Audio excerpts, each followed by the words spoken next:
silent, but just know the second that you close your eyes, I'm bringing you back to life.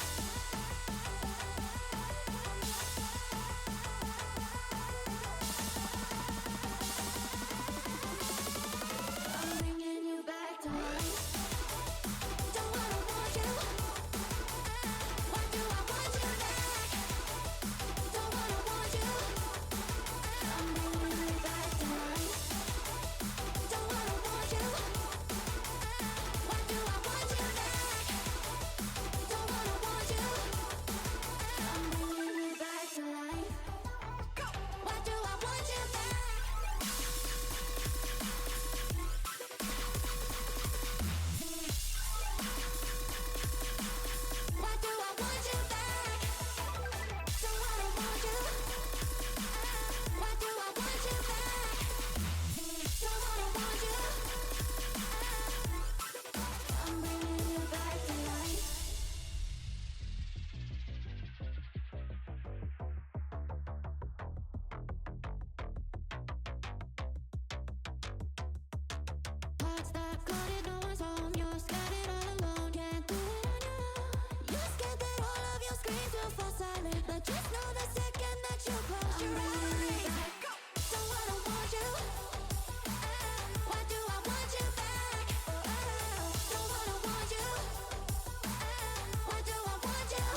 see.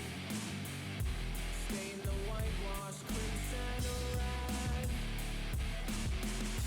Mustering the will to scream, but I can't even see through all the shadows in my head.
do. Blindsided, high hopes, but they fell away the moment you lied to me.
Blindsided, misguided, led astray, trusted too easy.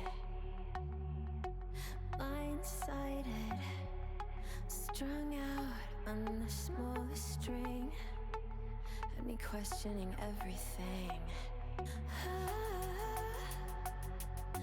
don't know where I am now. Pedestal I had you on is crumbling down on the ground. It was all illusion. Where do I go now?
Maybe I lost my way. Maybe you had gone too far. I had nothing left to say. We had left ourselves in the dark. So tell me this, if we left the pieces where they fell, will we have a lot to lose from lying to ourselves? All the times you said to me, the feeling that you felt, we lost it. Can we get back the love we had? Get back the love we had? Or are we in love with what we lack? Get back.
Maybe you had gone too far. I had nothing left to say. We left ourselves in the dark. Can we get back the love we had? Get back the love we had. Or are we in love with what we lack? Get back, to get back.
Hello and welcome to the Dust2IN Masters. We're on to edition 20 at this point, the testament to how long and how successful we've been. I'm your host, caster, commentator, man behind the screen, behind everything you're seeing. Observer as well, I forgot to mention that, but enough about me. We've got two teams ahead of us right now, two teams on the other side of the semi-final, 4 teams in total playing for that grand final prize, as well as prestige within the region of India, South Asia. And really, we're starting to expand to Asia more generally, in the Middle East as well. So, let's talk about what the teams in front of us are playing for, right? First of all, this game, Flshbck Gaming versus Commid, is really a testament to how far we've come, that other players from other regions, it's not just teams and players from India. Commid is a newcomer to this score, but they don't have entirely new players. In fact, they've got some players that we may be very familiar with, this side of former God's Reign coaches, I believe, such as Pokemon. Now, don't get it twisted, of course, it's not the video game, it's the Counter-Strike player. And alongside him, we've got 2 Irani players in Zyron and Dilly, who have been putting together an experienced core and sort of these imported players, trying to find a way to make the sort of mixed team work, right? And the question is, can this method of constructing a team overcome Flshbck, who on the other side is sort of going the more traditional route of an all-Indian lineup, players that we sort of know, we've seen for a little while now, default to McGill's, Claudia, Revan, and Ember, all sort of expected individuals at this point. We know a little bit what to expect from them. We know we're going to see some decent calling from defaulter. It's not going to be really a huge hindrance to the team at all. They're going to be allowed to play their game individually. We know Revan has been a star or presence. So the question really does become, okay, now let's look on the other side. Who are the strong standout performers? It becomes difficult to really determine it. We don't have that much data on them, but we do know that it should be a close game. It should be an interesting game to watch. Right, on the other side of the bracket, we've got a known lineup and a known matchup as well. God's Reign versus Victorious SUMUS, two players that we're sort of very familiar with. But as a result, we're anticipating either one of them to be in that grand final. And we've seen so much tape of them in past editions that we feel like it feels like it's more appropriate to sort of give that attention to the side of Flshbck Gaming and Commid, because we don't know whether they will be repeat attenders of these events. Realistically speaking, it's possible that they lose in the next qualifiers. It's possible that they win the entire event if they're on a good streak of form. So the question is, which is it going to be today? Where do I lean on this one, right? So, talking about what I do personally think is going to end up happening as well, Commid do have a coach listed on that little Faceit page when they're playing this match. So, what I'm taking away from that is they're going to have a little bit more impact on the timeout. They should have stronger individuals. Pokemon's experience has been, here, there, everywhere. It's had a little bit of, finger in all the pies, so to speak. So, the question is that enough to put together a team that can then take down side of Flshbck Gaming, who have really started to build this base, build this consistency, right? Now, I'll give a brief, interlude description, so to speak, of God's Reign and Victorious SUMUS. God's Reign, we talk about them a lot, and it's for good reason. There's actually a fair chance that we may end up seeing God's Reign potentially in an MRQ major regional qualifier. It will be online, but it's possible depending on the, invites and the, ESIC bans, dare I say. Depends on what goes on in that field. But Victorious SUMUS, on the other side of that conversation, are yet to truly break through that sort of God's Reign curse. We've seen a lot of teams test God's Reign in the past. I don't think Victorious SUMUS have really shown to me that they have that sort of mettle. And indeed, you can just see in the head-to-head, it's pretty brutal. Only 1 map win for Victorious SUMUS in pretty much all the history. And really, it's been nothing but one-sided games. A couple of close, double-digit affairs, even in overtime. Most recently, the Sky Esports Souvenir National Champs. Of course, we do have to bring that up while we're talking about the domestics and what goes on in it. In that, the Flshbck did have that third place, beating out the side of Big W, who are also a known name a little bit, but I would honestly say that I do favor Flshbck generally in that because Revan has got that star presence, which a lot of players in the region are yet to really grab with, full-throated spirit. And so, when it comes down to it, I do think we're going to end up seeing a lot of brawly games, a lot of interesting and exciting games, and I can't wait to really just brawl the action to you, quite frankly. Now, as soon as the maps are available, I will let you know as the video goes on. I believe Train is the first ban from the side of Come Mid, and realistically speaking, we all expect the Train to be banned. It's been a turbulent time for the map in the pool recently. We've sort of had a few instances of top teams playing it, and even in the lower regions and lower events and teams don't necessarily favor it all that much because it's unknown for a lot of teams. No one's really picked it and decided we're going to master this one, which is an interesting change. I do feel like in previous iterations of map pools, we always had a team ready to pick the newest map because they knew that they would get an edge in the video, that they would then potentially be able to exploit something in the pool of other opponents. We do see Nuke get banned and the picks will come through. I believe those will, be a bit delayed until the end of everything here. But I mean, we're gonna see standard maps. We're gonna see a Mirage, Ancient, Inferno, Anubis, Dust2. Like it's the bread and butter of Counter-Strike right now. Is maps that you could, generally speaking, play a bit of that aggro style. But then again, all of Counter-Strike 2's map pool sort of lends itself to aggro style now that CS2 sort of really brings that to the forefront of the game, right? And so when we're talking about who is favored on what map, if we're taking the angle that Come Mid a little bit less experience as a team but have more individual merit, then you want to avoid Dust2. You want to avoid potentially even a Mirage. You could take it to an Ancient, Inferno, Anubis sort of pool where even though those are individual maps, or at least maps where individuals have the ability to perform and the ability to bang heads, as they say, I do think that, for example, Ancient, you can have your set plays. You can have your coordinated peaks, which will beat out great aim a lot of the time, especially if you consider, swinging down B lane, if you're considering doing a mid crunch with the smokes and the timings and the utility and the double nade stacks down mid, 3-man pushes, and all of these things that happen in Ancient, right?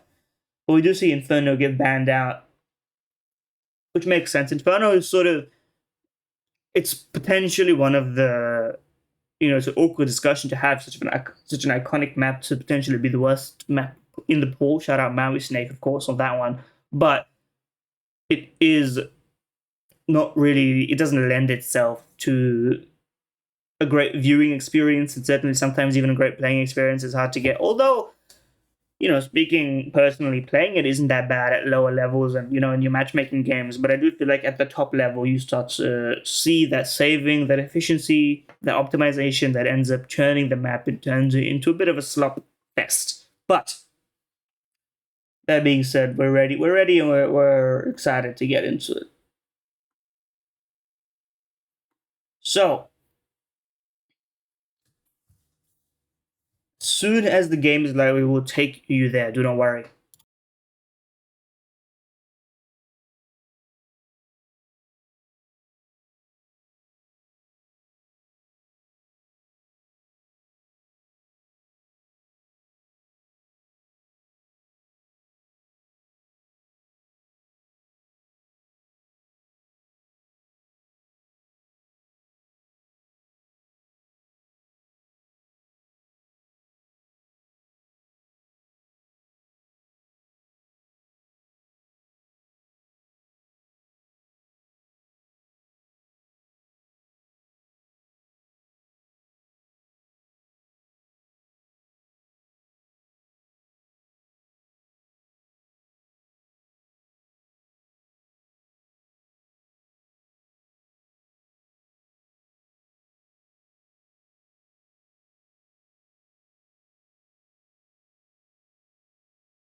Shock surprise! We are watching God's Reign of Victorious SUMUS instead. I am happy to be bringing you back. Just a bit of a delay on the other game, so we're going to be going with this one as an alternative solution. And what an alternative solution it is. God's Reign versus Victorious SUMUS. Map 1, Dust2, Victorious SUMUS' pick. And we have Train as a decider. If we make it there, and I hope we make it there, I want to cast Train very badly. Anyway, up short goes the bomb. We've got R2B2 carrying that, but the bomb is alone in its mission. And in fact, it's going to be Champ to get that frag instead, but the bomb is now joined by the side of Rossi as it gets planted towards short 3v4 and looks like the CT is probably just going to try and retake some space. Fired up in short is just getting these taps, cleans up house. It's an easy piece to for God's Reign on their opponent's map pick. So, step by step is going to be the journey for Victorious SUMUS. It's a bit unclear, shall we say. You know, Counter-Strike is generally a little bit T-sided at the moment, and despite that, Dust2, which was originally a bit more T-sided, is receiving a bit of a, you know, tipping point balance sort of situation, right? But, in any case, what we will do is enjoy a little bit of a kind of breather while we catch up on what we're doing right now. So, Victorious SUMUS, God's Reign. It's been a rough head-to-head. Victorious SUMUS not really ever taking much map or anything from them, and God's Reign have been getting better with Rossi on the roster. Is now embedded in fully. I mean, this is exactly what we expect from this sort of eco. And oh, it's got an AK though. It was a little bit of a chance. You could consider getting one more kill here. Would be possible, but he's a bit concerned about all the angles. So, the job well done.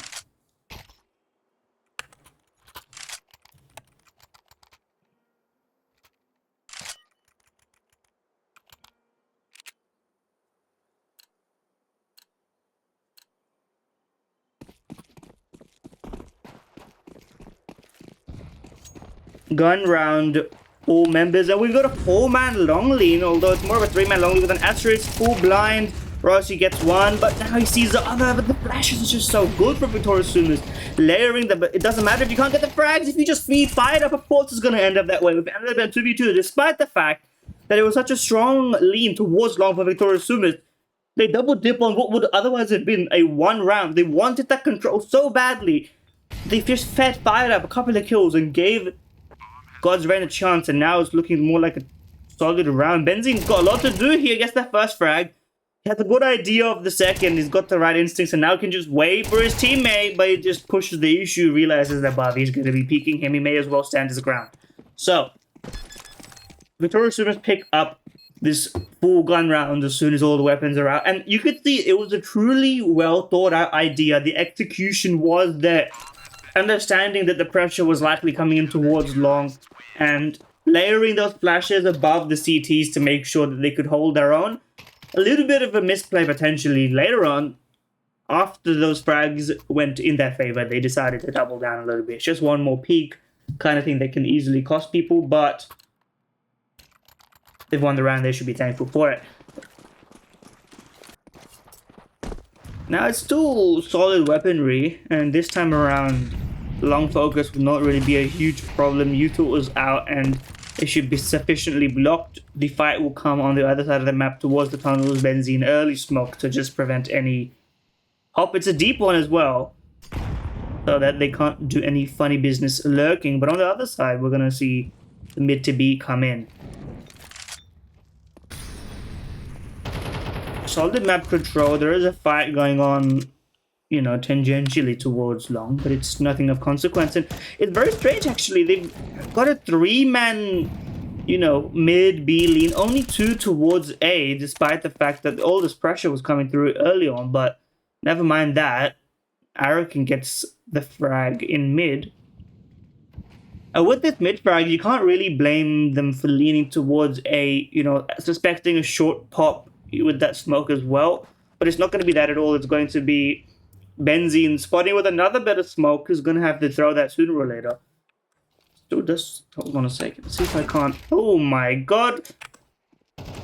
Okay, we've got the timer up for you guys as well. Fired up, just once again, solid stalwart defense, or defense as an offense, just holding down the fort, not letting any angles get taken away.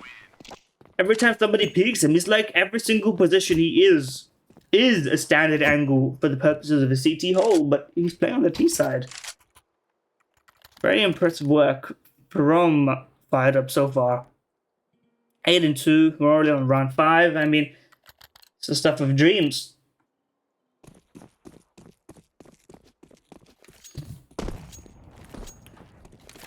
And now, once again, Victoria's SUMUS pushed back down. It's always interesting to see different teams have different sort of approaches to this sort of round. E250s, I have a personal vendetta against them, but you know what, I always see them work. But not this time around, Bobby. He got a little 2 for 1. It's not bad, considering there could have been another frag, but Champ, not long for this world. It's a miracle he lasted for that long in the first place. There you have it. Things are starting to get a little bit out of control. It's the warning signs, it's the canary in the coal mine. But the AWP is out, so this could be the changing factor. We'll see where Rico Master flies his trade. Where is he going to take his shot? Is it going to be straight down mid? Because there's no AWP to contest him, so he could really just start bullying the T side if he realizes the status of it all. You should be aware that there's no AWP and no reason for them to reinvest into one. The question is, are you going to stake your whole claim on that gamble, so to speak? Benzie seems content to be doing a little bit more than that. Solo, oh, never mind, it wasn't a solo hold. Rossi just killed 2 in one fell swoop. Raised it behind Benzie and tried to trade, but the verticality of it just absolutely demolished him. And now it's going to have to be a save. And Rico Master can't even manage that. That was an AWP. 4,750 dollars. Whatever the currency is. I mean, Champ is going to have to do a quick little retreat. I mean, they've got his escape vectors locked down. Finn, I mean, you can see the cogs turning in his head. Where could he possibly go? He can't go down, you know, towards car, towards, you know, ramp on site. Now, that's not the prettiest. Arakin really shouldn't be getting all those kills, but it does end up that way. And it doesn't matter for the money on the God's Reign side. Hunting is more important because look at the money difference here. Lost bonus is nice, but I mean, 15,600 team money. If you pull that together, you could get a couple of good buys, but of course, Counter-Strike is not so kind.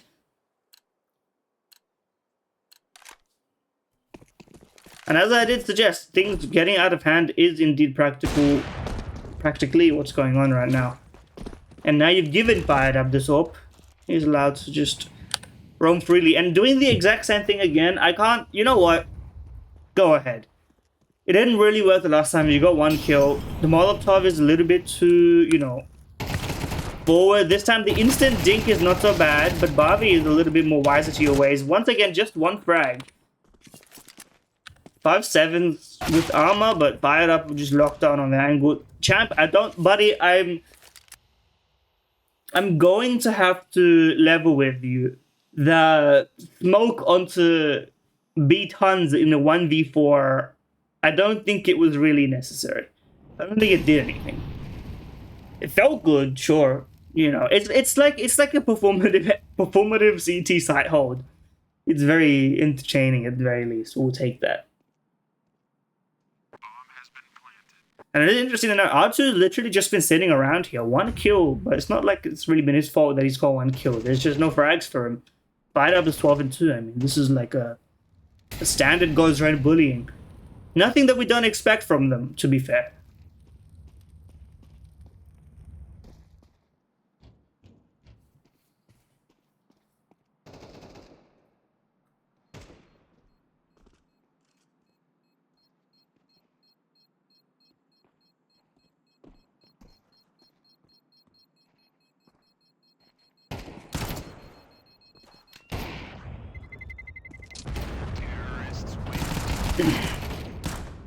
Okay, so he does get something at the end of it all. He gets the AWP! He gets to keep the AWP! Sorry, after all that, the smoke, the walking around in tunnels for 30 seconds, doing absolutely nothing, Fired Up just waltzes over, gives them an AWP. This is a 6-1, it's not done half. They couldn't really have afforded that reasonably. They would have to make sacrifices. Now Rico Master's got smoke, kids, got everything. He's gonna buy a house. What is this? This is the kind of misplay that you just can't afford to make. You knew that he was over that side of the map. If you're fired up, you should be keeping that AWP as far away as humanly possible. Now, if we see Rico Master... Never mind, guys. Never mind. It was a good point. I was ready to get all riled up. Razor's got the positioning. He was going to save the round. Doesn't matter whether the AWP is. Razor's just going to sneak in and out. So, God. I mean, we saw from Razor's perspective there. He did not know where he was going. Unfortunately... stayed around a little bit too long. Benzine's gonna have to do some hero work. They've got a crossfire, technically speaking, and this Flash has got the right idea. Oh no! One little counter strafe on that peak would have actually just been... You would have gotten the chance for a transfer, but instead he's just gonna walk through. Champion's got the right positioning. He's gonna sneak out through the smoke, and I don't think that Fireup is really aware of this timing just yet. The Molotov into the B apartments could also just, subconsciously make them think nobody's there, and they're not holding for this at all. I mean, they are fully expecting something to come through from the side, but it's taken too long now. I don't think that Champ is going for it. Maybe just looking to grab an AWP, pick up some extra utility, save yet again. And I was impassionate. I was getting angry. I was feeling it. You hear the audio cues. I wouldn't have recommended that. That's audio. How is he alive? Oh my god. Oh baby. If this is your first time tuning in, welcome to the Dust2IN Masters. This is what it's like for the action that's going to be going through your screens and into your brain, into your neurons on this fine evening. Or morning. Or night, depends on frame of reference. Anyway, another deep long lean. This time it's going to be another clash as Razor's crossed over. He gets the first kill. Molotov to try and prevent the smoke does lock them out. It's a 1-for-1, but the CTs finally actually retain control of long. They don't just sacrifice everything, but on the other side of the map, it's actually taking advantage of that absent space. 4-man long lean means somebody has to be somewhere else. R2's taking that map control. He's on that lurk. We always see him on these lurks, especially on Inferno, coming up long, finding those timings, and this time on Dust2, at least making his presence known. Now, you've got two CTs here being so afraid of it, but there's only one in the B bomb site proper, and Benzine is very well to get one. It's a 3-on-3, and there is still this lurk. R2 is just waiting. He's just waiting, and he just gets a freebie. He spots another one. It's as if they don't even know he's here, despite the fact that he's the one shooting them. Nobody even concerns themselves. They're too busy worrying about everything else. And it's just R2's allowed that much freedom on this map. On every map that really he's involved in. And you can see why, by the way. If you want to take this a deeper layer, R2 is playing that lurk rock. He's looking for those timings. He's looking for that inch of, free space to take. You're not going to get that many kills as a lurk if all your teammates are just getting fed the kills and nobody's really giving you a chance for a timing, right? That's just not going to happen that often. This time, though, he's solo out long. He's going to get flashed. Oh, dear. I think he's done for. Yep, they caught him out. They're not really planning for that sort of play. He expected a different face, but it's not going to be the case. Champ is solo towards B. Lurk Smoke's not going to trick him. In fact, I don't even think that's a missed Lurk Smoke, I think, because that does pretty much nothing. You could probably see over that if you were on the site. In fact, it's supposed to be a little bit closer than that, but maybe it's got a different purpose. Maybe it's attempt to push, but Champion's not got the facilities for that. He's got his teammate, though. Benzine's rotated improperly, though, because the bomb is kind of just waiting 1 minute on the clock, deciding whether it wants to go somewhere else. Fired up, watching for a bedroom push that's not going to come because Arakin is the one on the job there.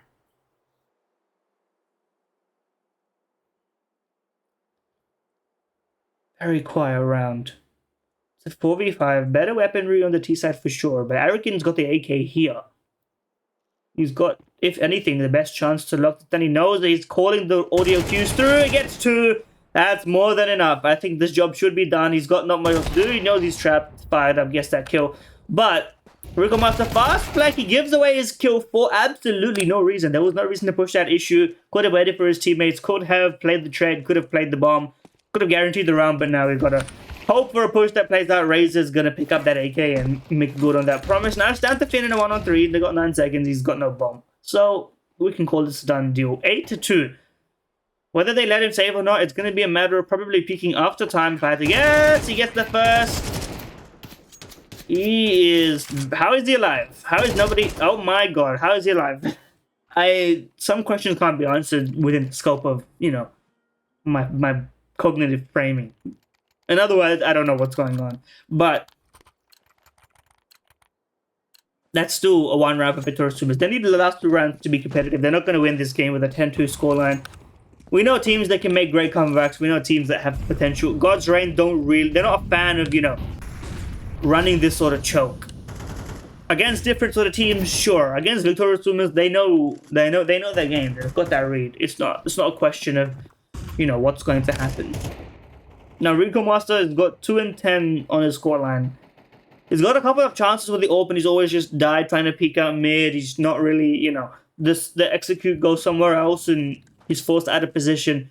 It's been probably the worst day to be an all-pro in the CD7 Dust2 for him. I don't think he's got an all kill, in fact. But this is the chance to change that. You got 2 rounds back-to-back. You got the pivotal gun. You're the only one tasked with this long crawl, which it looks like it's going to take place. Bomb is still, you know, it's half in, half out. It's got utility lined up for it, but it's just maybe waiting on the results of Finn Lurk. If he just peeks down towards unders, he's going to see a lot more. In the meantime, the CTs are sort of quietly getting a great picture of the map here. They know the top mid is clear. And Razor hears that Finn is calling for B being clear, but he's behind him and locks that one down. So they have full info. They should know everything, and yet Rico Master doesn't get that first frag. The smoke is not great, but the nade clears, and Arakan is going up, down, left, right. He's got the right idea, but Champ is the one to finish the job. It's a 2-on-3. Champ still alive and bending through the smoke. Oh no, it's not rough. It's a difficult situation. 18 seconds. Not got the bomb yet. Bomb is on the side, but Artu's looking for the fight. Instead, he shoots. He reviews his position. Both players know, and Artu jumps. Why does he jump? I don't think he meant to go that high up. I think he just meant to, you know, clip onto that ledge and be accurate. Instead, he just leaps angelically into the air and the peak. I mean, come on. Say what you will. That is a locked down round for Victorious SUMUS. The way you do it, it matters after the fact. Right now, you just want it to be done. Now, where's the orb this time around? Looking towards mid, gets smoked up immediately. Tough day at work. Clears it, sees nothing. That's information at the very least.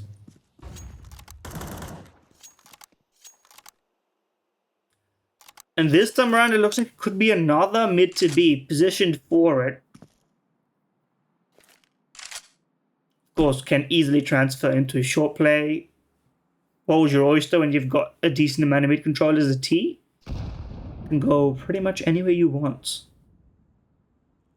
No long control at all this time, but Victorious SUMUS have got the fear of, you know, lurks put in them. They're not gonna play risky. U2 comes out. They've got a bit of a crossfire here.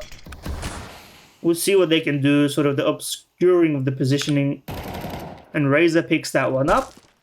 And so, with no short control, with no lurk, they're going to have to pick it up. And it's Rico Master to finally get 2 kills. Finn takes that one down. And now Benzine on the side. His natural position, he doesn't get one. Oh no, things are going to get troubling if they let him out. But Finn gets tagged immediately. And so, 4-8, it's not the worst it could have been. Rico Master gets, you know, he doubles his kill count in the final round. Can't blame me for not, you know, seeing that one coming. But pistol round, I mean, I hate that it's like it's a say the line part situation. Pistol round mandatory. You know, I've said it. And so now it's got to be put into the world. Decent long spawn for Razor. I mean, it wouldn't be surprised if he just sends it out. Spawn-based Counter-Strike is alive and well in the 2025 era of CS2. Out low we go. Finn taps and doesn't find the kill. Flashed in for it, and this time it's not as messy. His teammate goes down though. He's got a little bit more support, but he's just got drive-by alongside R2. The entire side is open. Bobby's chilling along, playing that Tarek serial position. Let's take it down. These guys are not smoking this properly, but it could be intentional. I'm not sure if this is a plan to try and give themselves half a window, or if they genuinely do not know how to smoke CT. I have to assume it's planned because, I mean, there's some pedigree on this team. You can't be missing a smoke. These guys are experienced players. Oh, brother, guys, you gotta get that kill. Both of you, in fact, but one of you had to eventually. It's a matter of time. But we start the conversation. The pistol round's been won. Forced by on the CT side, precarious, especially on this map. But you know what? Precarious starts with the same letter as possible and looks like possibilities are what God's reign seek.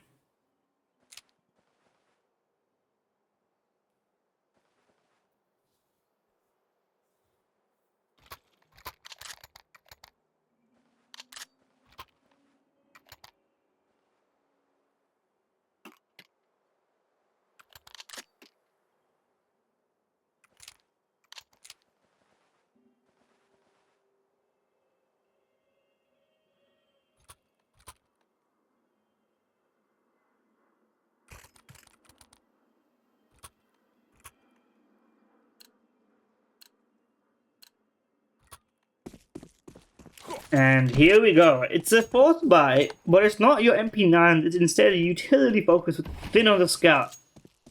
Very interesting that the AWP is not on the scout, but I guess Fired Up is, you know, he's a rifler and he's an AWPer. He's not really a scout, or maybe that's the sort of thing. So the roster, that's not a Molotov, my friend. I don't know what you were doing throwing that deep. No, I mean, you had third close, but you know, it's the principle of the thing. I guess it wouldn't have mattered either way. It would have probably just got jumping Mac 10. So the round is lost, but these guns can be saved into the next round. It's a simple decision that's been made immediately. Now we move on. Victorious SUMUS, entry into the B bomb site. One cohesive game plan executed satisfactorily. Job done. Move on. It's nice to be able to have a round when nothing goes wrong, right? Okay, well, I mean, it's a Mac 10, it doesn't matter, but still, you get the principle of the thing. Don't give away anything else, though. Every dollar given away is a dollar reinvested. Penny saved is a penny earned, or whatever they say. Finn is sort of, you know, chugging along. We know him as a star. It's not really been a numbers map. He's got a lot of ADR, though, so you can sort of see the vision for him. See what he's been doing. It's not quite a gun round yet, of course, so we don't need to get too excited, but I do have a sneaking suspicion Victorious SUMUS is just going to end up getting one digged or something. That smoke does a lot, actually, in allowing the CTs to retreat. Otherwise, they would not have been allowed. They would have just been domed. But afraid of the jewels that could be, you know, from a scout, from downrange, and they're still going to be testing their waters. But all 5 towards long, I agree with it, and I also am a little bit concerned about it. I think you would do well to sort of have at least one player somewhere else, and then potentially contain pushes, and if there's no push, you can rotate, right? Having all 5 towards long here puts you at a complete, you know, blackout in terms of what else is going on the map. You start feeling a little bit of, you know, worry, wary, so on and so forth. They're lucky this time that nobody is pushing anywhere else, so they're immediately rotating. Finn gets tagged, it does not tag in return. Raze is just doing his job. Finn is not having a good time with the scout. But Oxford does get one. At least they're all here. They're presently here. I mean, hold on a second. This is what I was saying. I literally spoke this into existence and you did. What is going on? Champion's got the Mac 10, he's got the weapon for the job, but Bobby's actually got armor. Okay, he's the one gone down first. Champ is tagged down, both players are low, they've got the guns for the job, but it's jumping Mac 10 that could finish it if Champ finds the kill. It's a matter of seconds and it's done. R2 with the final no in the coffee. Victorious SUMUS collapse against saved force buy of the previous round. My oh my. Not a pleasant day to be a Victorious SUMUS enjoyer, I can tell you that. I don't know what was the... This is the problem with having, you know, no lurk, no way to prod, no way to keep the CTs in any position, because it looks like they just died on the side. The problem is also they didn't have that cognitive effect. They didn't expect everybody to already be there so quickly. They were expecting something else, right? How does that effect happen? What are the domino effects that end up putting you in that situation, right? It's not having info on the other side of the map. It's not knowing, okay, we have a lurk in mid, we have a lurk in tons. A little jiggle peek here and there, a little prod for utility. What feedback do you get back? You know, you send one player out, you lose a player, that's fine. And then you figure out, okay, here's the team situation on the other side. That's what goes on. But not having that effect means you've got 5 players coming up along and you don't know who is where. It's just that uncertainty, alongside, of course, losing the duels. We can't ignore that. But I think it's important to note it's not just, you know, an aim map situation. This is the kind of thing where I feel like on a review you sort of think to yourself, we can tweak this, it'll work next time. That being said, they still have a fair chance of winning this round. We got Barbie trying to receive a CT drop down, reads it perfectly. Araki just walks into him, and then Barbie is actually, his teammate covers him, his teammate goes down. The spray is not pretty. There's only one player holding towards B. It's a 3v2, but it's a solo B hold. Rossi is not clear, but he doesn't get that first frag, and that's gonna be a haunting memory for him. Bomb goes down 2 on 2. Kits are both players, aka fully geared up smoke flash HE. They've got everything they need, they just need to actually figure out their plan of approach. Nobody's watching tons wholeheartedly right now. It's sort of a weird situation, and now they double peek though. Now they double peek. Fired Up knows both positions, but can he actually do something with it?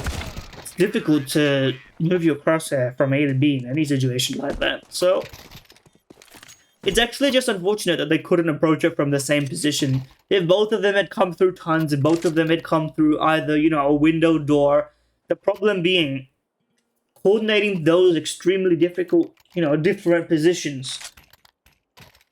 It's not so pretty. And they don't make it work there. It's hard enough to retake at the best of times, especially on Dust 2. Bobby now, I mean, loud and proud about this. Should have at least been heard. They are waiting. Waiting for the push. We'll see who spots who first. Nobody's willing to bite. They don't know that there's 4 Ts. I mean, this is a comical setup here. What is this, guys? Come on. Like, this is ridiculous. I have to say it works. I'm not saying it's ridiculous in like a implementation sense. I'm saying it's like perfectly symmetrical. It's a pleasure to look at. I'm telling you that. Bobby down here. Doesn't matter that he doesn't get the frag, and that should be it of it. Fired Up has got an orb, so you know what? We'll keep our eyes on him for a little while. I'm surprised that they're still waiting, by the way. 50 seconds. They can't take, you know, forever. The bomb has to go somewhere. Do they not know that they've killed the B bomb site, you know, players? How afraid are they? Now they're locked in a little bit. Now things, I mean, listen, it's as scary as it can possibly get for a 3v5 against pistols with pistols. He gets the first frag, and now, I mean, that should trigger the acceleration of R2B2. What is going on? He gets that first frag. Oh my god. If he had just done that like 2 seconds faster, I would have actually been around it. Okay. I mean, it's the job done. And I did say earlier, doesn't matter how you get it done. And it's true. For now, it doesn't matter how you get it done. You just need to put the rounds on the board. 9-8. Favor of God's Ray for now. The buy should come in. Fired Up's got an orb. They should have enough to put together the M4s. Or at the very least some FAMAS, so on and so forth.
What is the change-up required? What do God's Ray need to have a definitive, you know, final strike?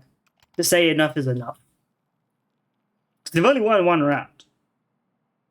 So, what's wrong? What's the diagnosis? What's Barbie and Rossi, the brain trust, what are they talking about? These are the conversations we want to, have a little bit of insight in here.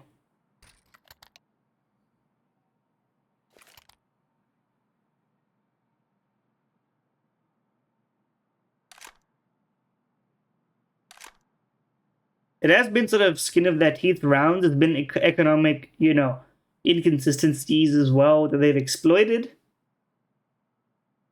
here and there to get this far. Now, Victorious SUMUS have a couple of, they have to pass 2 full gun rounds to win the game. I think that's going to be the final test, right? That's going to be whether or not they are actually better on this map or not.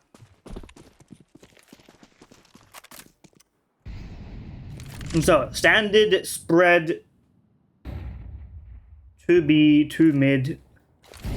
Less standard than usual, perhaps, because nobody's considered bedroom yet, but bomb will get delivered, picked up by Rico Master. Looks like it's already going to be mid-centric. No attention, really, for the ZTs towards Mirage. Is just spotting with his smoke. He's gonna throw it early. It actually works to deny the Molotov, so he can stay up here a little bit longer. Downside is, of course, just a little bit of an earlier smoke than he might have liked, but it's the price you pay for being that reactive. The AWP solo towards B picks up Benzene. Just a little bit of an awry peak. But that sort of forces the issue here. And Arakin picks up that frag. Now, that is sort of wide open. Finn on the other side gets picked up. Arakin is on one today. Barbie just from long, but he's got too many angles to take care of. That long lurk wrap around from Razor finally comes into effect. And now we've got a 2-on-2 AWP. Gonna find it difficult to get back into this. It's coming through from short. But Rossi is a lot more forward position than the teams might expect. It's just a matter of whether it gets cleared. It doesn't matter. Rico Master, he fumbles that one. Great smoke. He's just gonna completely deny. What can Razor even see here? He has no idea. Look at how small the CTs are. Somebody's got to stick the defuse though, because it's just a matter of not fumbling it. It's difficult in the best of times even without that smoke. And I mean, come on.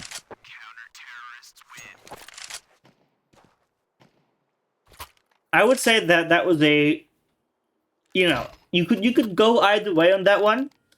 It was a solid spread. They had the right idea. You lose the peak on the lurk towards B. That's fine. Going into the execute, you go from 4-on-5 to 2-on-2.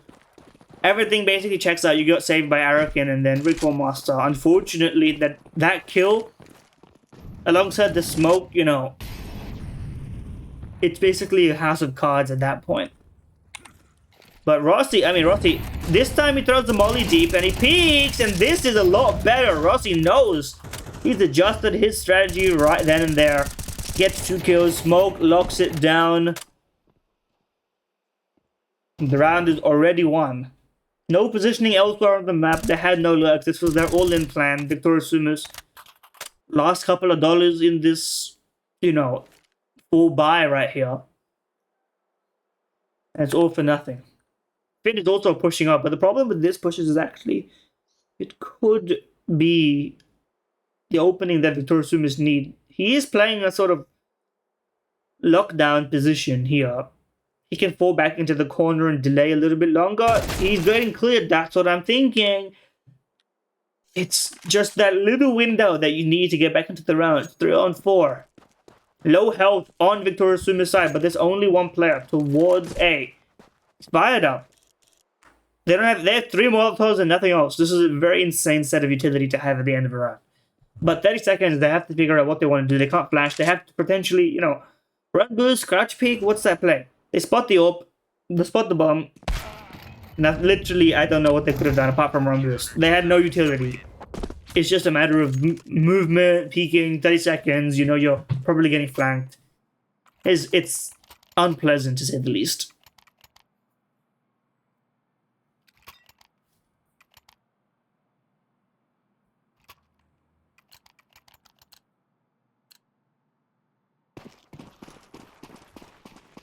Well. Wozran you know, the SUMUS put together for 4 rounds. They look good at stretches, and now it's all falling apart. It's all going away.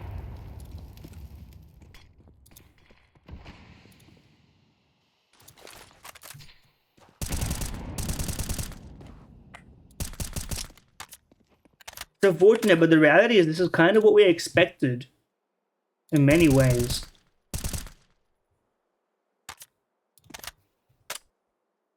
Scorelines, even when they've looked close in the past between these two teams, Victorious SUMUS lack that final edge. And it's also part of not having necessarily one reliable performer. Also, they're all, it has to be said, Recall Master has not put much of a performance into this map, and it is Dust2. It's supposed to be a traditional AWP's paradise. So what do you really, if we're doing some single factor analysis here, that's a point of improvement. Overall, though, I would say, it's that even when they were winning rounds in that stretch, it was just by, close rounds that they scraped by,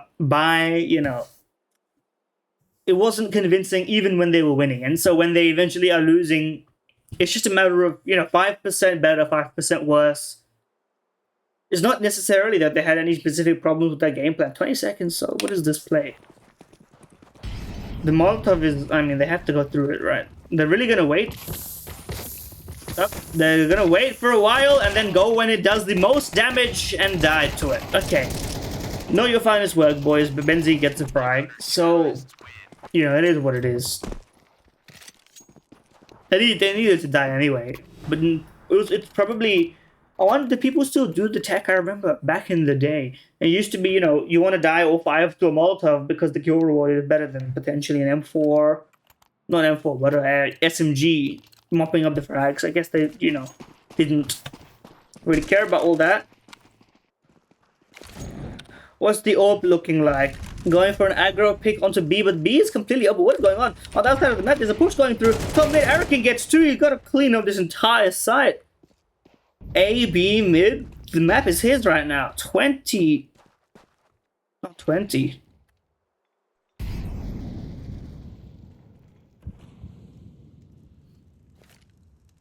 I was going to say 2025, but I guess, it's not been that long yet. In any case. 3v4, Finn alone. Double AWP investment's not really paying out right now. They do just need 1 round. You can understand the gimmick purchase. Now this is an angle you pretty much never see. And it's for good reason, perhaps.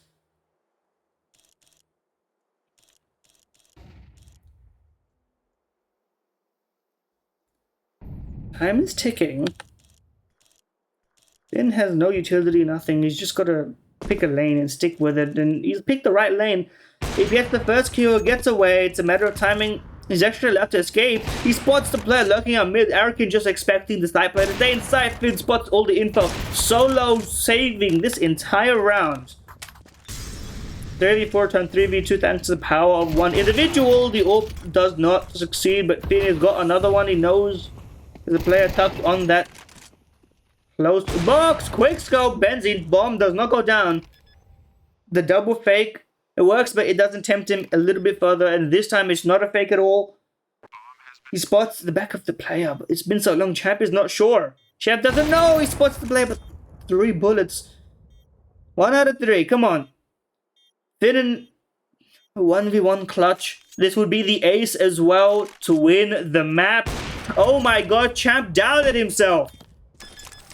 The mind games are real. It's an ace clutch from Finn.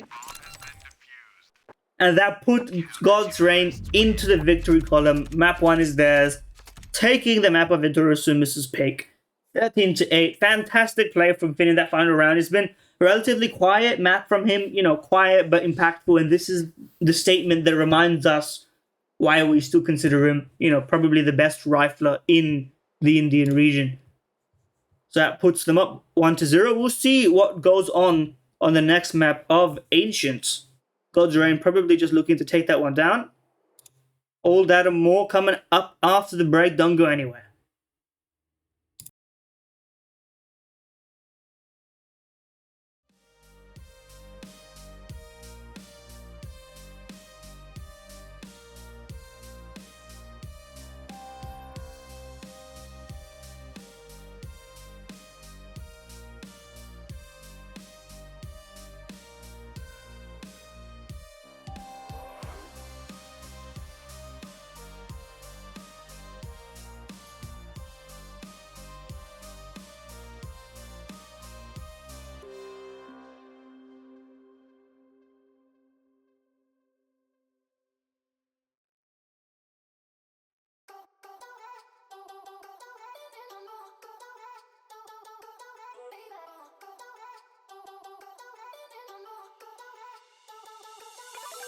Don't wanna want you. Why do I want you back? Don't wanna want you. Why do I want you back? Don't wanna want you. Why do I want you back? Don't wanna want you. Why do I want you back? Hearts that coded, no one's home. You're scared and all alone. Can't do it on your own. You're scared that all of your screams will fall silent, but just know the second that you close your eyes, I'm bringing you back to life.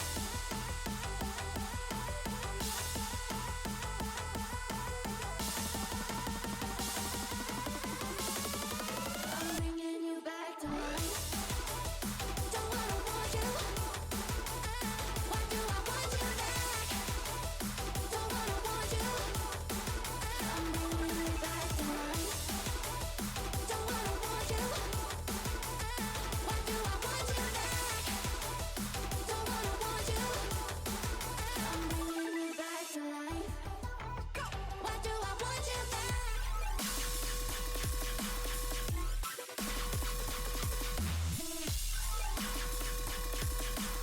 Why do I want you back? Don't wanna want you. Why do I want you back? Don't wanna want you. I'm bringing you back to life.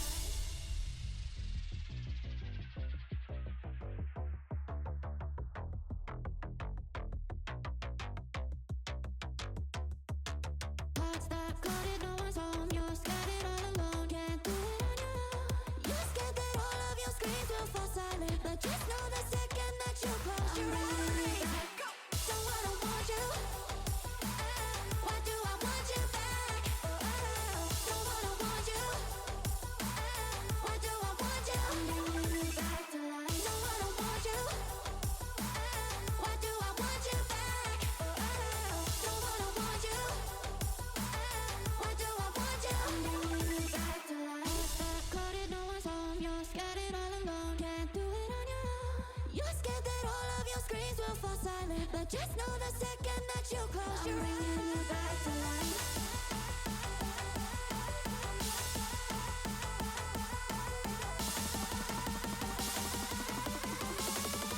I'm bringing you back to life. Don't wanna want you. Why do I want you back? Don't wanna want you. I'm bringing you back to life. Don't wanna want you. Why do I want you back?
And here we go.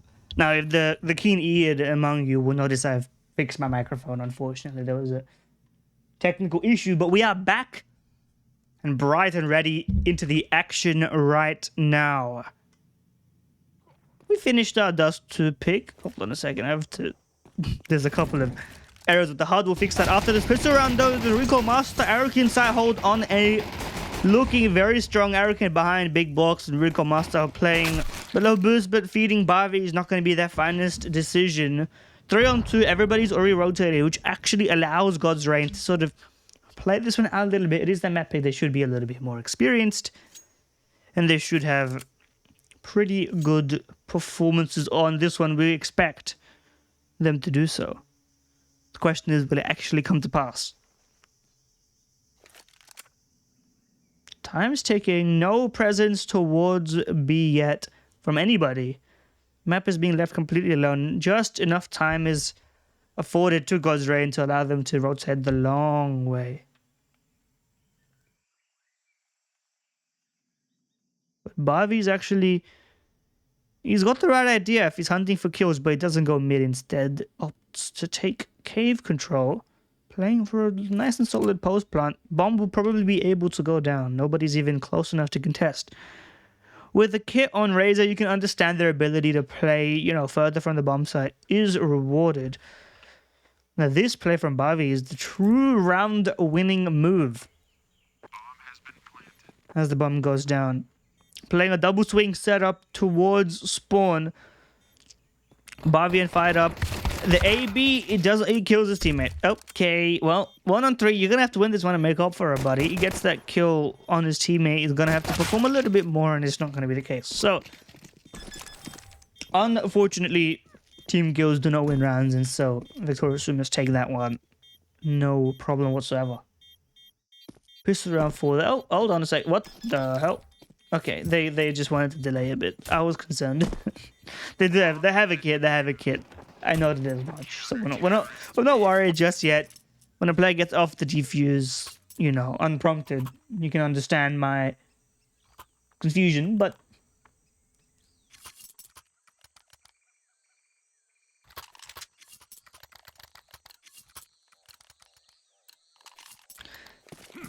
it is going to be a force buy though, as a result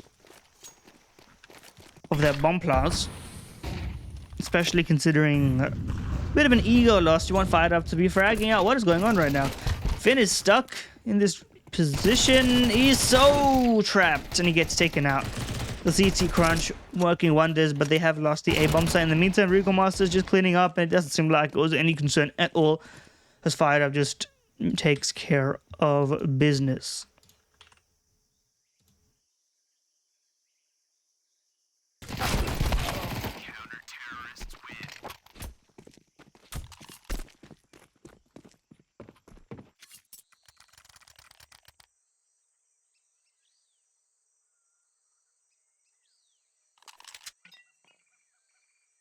There we go. And unfortunately, that does leave a little bit of an unfortunate deagle buy. Fired Up has got a Tech 9. Tech 9 armor. Leading the charge. We've got Fired Up doing just that. He gets the kill. Goes 1-for-1. His teammate pushing lane helps him out. Bomb is not in committed position yet. So... on this 4v4, we're still getting this lurk possibility from Finn. Now, Rota is definitely in effect. There's a good chance that they'll get the bomb down here. If Finn can just hold the sight line for long enough, or if he can do a little bit more. He is in their walls right now. Nobody's even considering the fact that he could be this far in. And so, finally he shows himself. Recall Master also does much the same in getting the bomb down here. Okay, things are getting a little bit dicey, a little bit tricky, a little bit interesting. R2B2 looking through mid. They're not even really that concerned about it this time around. He should be cleaned up by Razor, who's watching this time. So, it's not clean, but it's a job done. 2v3, weaker weaponry. Nothing should come of this, but Bavi does have a gun. Same punch. It's a good effort nonetheless. And the plant does help, you know, bolster money for the later rounds of the half. They would have probably had a decent enough by next round anyway, but the point is, you start adding $600 per player a couple times in a half. That's one more gun round you can get if you lose a round. So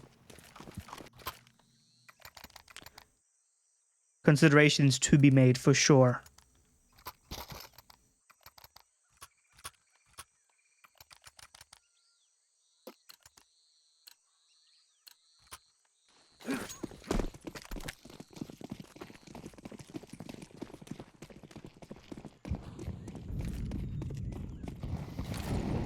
Heading into a full gun round now, and mid control as expected and as essentially standard, dare I say.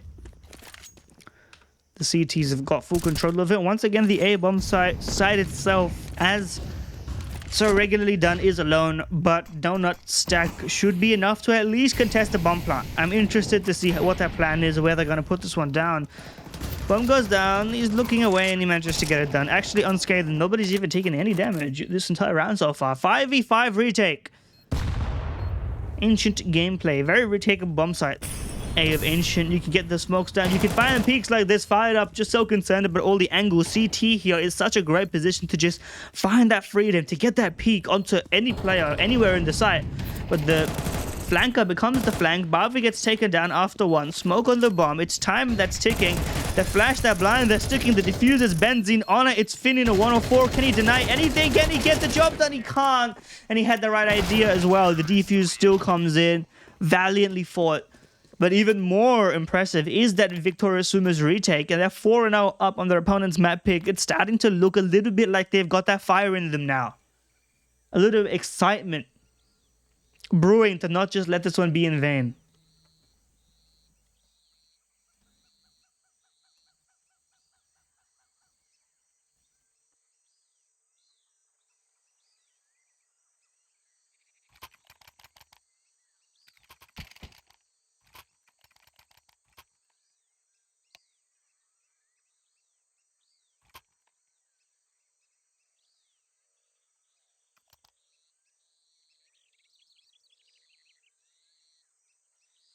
No AWP yet. Fired Up is still waiting for his chance.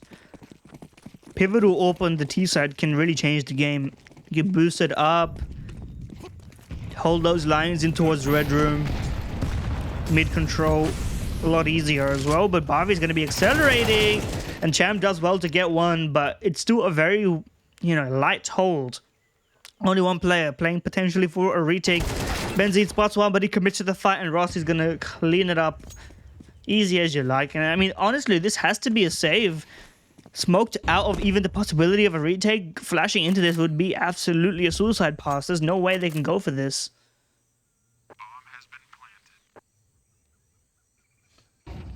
And so it's actually the setup, the CT setup, that leads to that downfall here. And honestly, it's Benzene committing to it instead of falling back that changes the entire round. If instead of doing that committed peek after realizing there's a player there, knowing that he's the sole player on the bomb site, I mean, you can take two different paths to it. Of course, now that we see that he lost the duel, you know, if he won the duel, we would be saying, you know, what a stalwart defense of the bomb site, what a genius, right? But it has to be said that you're solo on the bomb site, you're playing potentially to delay for your teammates. If you're committed to the fight that often, you really need to be confident in your ability to win that. Now, Rico Master saving this AWP is not going to be... Oh, dear. It's been a really, really tough day for him. And it's not getting easier. Even with these one rounds, he still hasn't really shown any AWP kills. 2 AWP kills, I think, in the last map. And the final round of that half. Where he had the AWP. I could be mistaken. There could be others on once they switch sides, but... In any case, money is not done for yet. Razor gets himself into Cubby. Once again, a strong mid-hole. Once again, Champ is in this Jaguar position, and R2B2 this time is the one to bang him out. Razor trying to get that follow-up frag on jump up and doesn't get that kill. Benzene this time, though, gets the kill onto ramp. Okay, maybe he's got something to him. Maybe there's a reason, but... It's just been 1-for-1s all across the map, and this time, Rico Master shows us why he's the one buying the gun. It's been a long stretch of dry, you know, missed shots and uncomfortable repositions. And it's going to have to be another set of uncomfortable repositions if he has to win the round. Benzene, great positioning as well. To restructure the defense into that Jaguar hold when you're a backside player. And to trigger discipline here, or I guess you can call it something else, but he doesn't know that R2B2 is to his left. It may not matter. R2B2 is low. Okay, not low enough. On a little bit of health, Recon Master should be aware that there's some health disparity here. He whips out his USP. It should be a 1 round. He lets him get the bomb down for no reason there at all. I think he didn't realize he saw him. But the bomb going down is a small benefit. The round 1 is much more important at this stage. 5-1.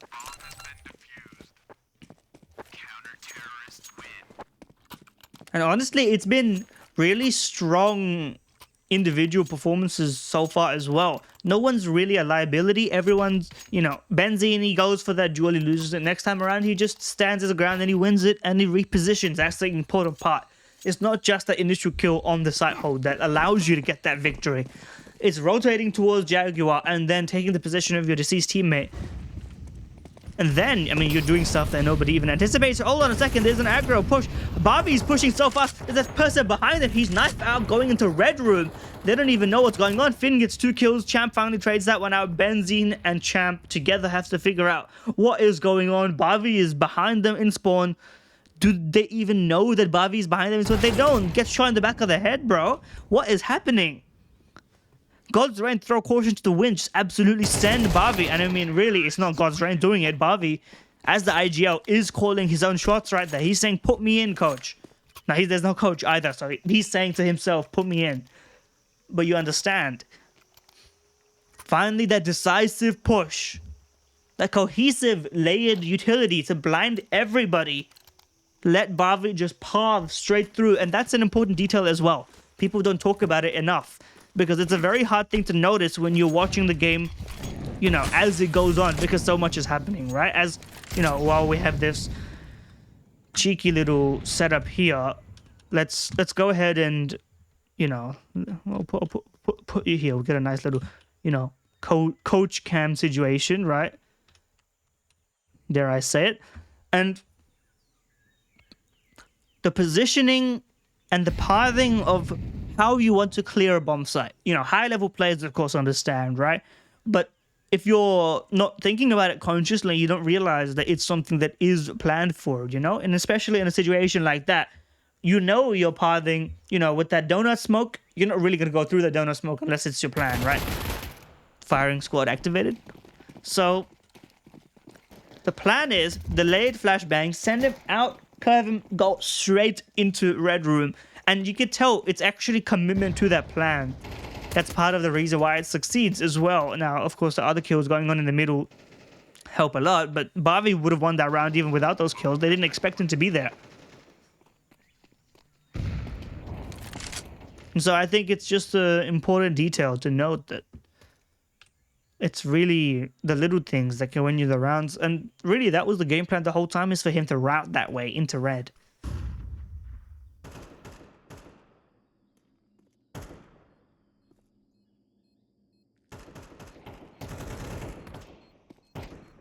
One 8k save. They might get another. Who knows? Recon Master's not going to get a peek from that side of the map, so he should be safe. If he doesn't peek. Nade is decent. Now, don't know if he will be tempted to peek. Just should not go for this trade, really.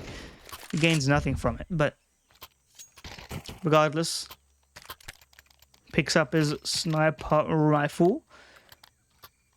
And this time around, hold on a second, buddy, no armor, buddy, no, yeah, okay, he realized. So, where does he go? What does he do? And where does Fired Up go? Now, the Fired Up himself is on the AWP, just using a bit of utility in the early stage. Razor's jumping up, he fumbles the jump. Okay, cancel. Arakin's got his back. Thank God for that, because he would have been killed immediately by trying to take advantage of a mispositioning. But Arakin's standing strong. Now, on the other side of the map, Rossi is in their spawn. It has to be noted that Rossi is indeed already in their spawn, but matter of timing allows him to be spotted, and he gets pushed, and Benzene initiative is the deciding factor in that one. Bomb 2v4 post plant. It's winnable, especially considering fight up is on the orb. He's got the right idea, but it's just a matter of timing. 1 extra second to decide to commit to that would have actually won in the round. It's at the R2B2. Instant headshot, can't transfer to the next, and he gets spammed down by Champ. And so it's still 6-3. God's Reign are putting together solid round plans. You can't say there's anything specifically wrong with the way they're structuring this. In fact, it's actually very well done. And you can see how it does succeed at times with that mid, you know, smoke, flash, layering. And then in a round like this, it's the initiative from SUMUS to play a bit more disruptively. To not just say, okay, we're going to let you do your little executes here and there, right? We're not going to let Barbie just kill us in mid by pushing when we don't expect him. We're going to lock it down. We're going to play solid. We're going to have these crossfires that are resistant to this U2 pressure, right? That allows us to go for these plays. So even when the jump up fails, hold on a second, even when the jump up fails, you get the kill. But the adaptation is the other way around this time. Rico Master gets one, falls back. Just a flash to delay. He's got his teammate perhaps ready to spam. Nobody else close enough to fight yet. But Rico Master's getting the fight handed to him. He gets one. Probably not allowed to get another one, but he's bided enough time. I was going to say, it would have been enough time, but Arakin's actually still alive. He's still fighting. It's still a 2v2. Bomb has to go down. And Bomb does go down, but the AWP is the one holding towards ramp. Quickly changes his positioning. Gets peeked out. It's Eraser in a 1-on-2 position. Revealed. U2 dropped out. He's got a kit as well. The AWP shot missing, but what is he doing? What is going on? With the AWP shot missing, he surely should realize that the only position he could have been peeked from is the player that he was fighting this whole time behind default. I guess he was worried of a different sort of peek and he was trying to like retreat, reposition. I'm not sure, but it's a matter of seconds, and one little play like that, you ruin your chance of a clutch. It was already a difficult task. I mean, getting fired up off of the angle in that sort of situation, it's not pretty. And now look at what's going on. Now it is just a, I guess, 2 for 2. But fired up is just, you know, holding these angles, not letting the easy kills go to waste. It's a great property to have in your AWPer. You know, in this modern Counter-Strike day and age, flashy shots are nice. You just want somebody who can hold an angle. It's one of the hardest things now in CS2.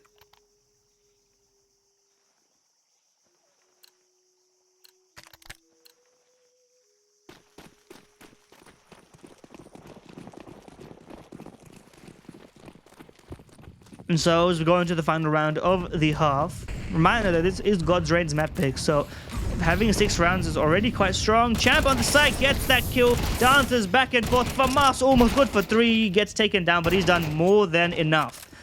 Arakin and Razor going in together. Benzene flashes through MP9, he gets tagged down, but he's not deterred at all. I wouldn't be surprised to see him just jump straight down ramp. Oh, the U2 out is not the play, my friend. And Arakin's gonna have to figure out his angle of approach. Does he push through the smoke as it fades? It doesn't seem to matter. Recall Master position noted. Now they're just gonna out-position him, out-maneuver him, trade him out. Nate literally hits him in the chest. Orp is just gonna take him out. And a good opportunity there. Fumble to give God's Reign a window in. 6-6 half. Honestly, we expect more from him. Or from them as a collective, but now with our CT side, we get to see whether SUMUS have their own game plan, because this was a set of strong individual plays and really, I would say, you know, good instincts from the CT side to know when the push is coming through, not all the time, but enough to prevent it from getting out of hand, right? To have that retake mindset. Almost, I should call what I know it hasn't caught on yet, but I would like to call it a pre-take. Now that being said, okay, team kill, team ashes to ashes, team kill to team kill. Every single pistol round from God's Reign has had a team kill in this map. They still win the round though, but hold on a second, I spoke a little bit too soon there. They are allowing a little bit of a leeway here, And now it's a flank. It's not clean, but it's enough. Recon Master's very low. He's got the bomb, though, so he could just leg it the entire way. If he's got the timing. And he does have the timing. But it's going to be close. Rossi, unfortunately, went mid instead of going to CT. And now, unfortunately, we're layering the concepts here. Recon Master realized, okay, he's here. I have enough time. I can toy with him a little bit more. Sure, I'll go A, I'll go B, I'll go wherever you want me to be. And he's got the right idea. Safest way to get a guaranteed bomb plant, and he's chosen it. Now, it's not the best plant. Unfortunately, he's not going to really be able to do anything with this. From this position, he could just get stuck on. But he has no kit, Rossi does. And if he goes cave, it's probably just going to be a win round for it. But he doesn't go cave, and the time is ticking. We're approaching 20 seconds. So he's got 10 seconds to fish him out. And if he fakes once, well, I don't think Recon Master is going to peak because he's got that sense of confidence. Yeah, exactly what I was saying. And he knows now. He knows exactly the round is won. Rossi was just playing that far too scared. And instead of staying near the bomb to guarantee that there's no delay in the defuse, he's hunting, he's concerned about all sorts of angles. You can't blame him. Very well played from Recon Master in that round.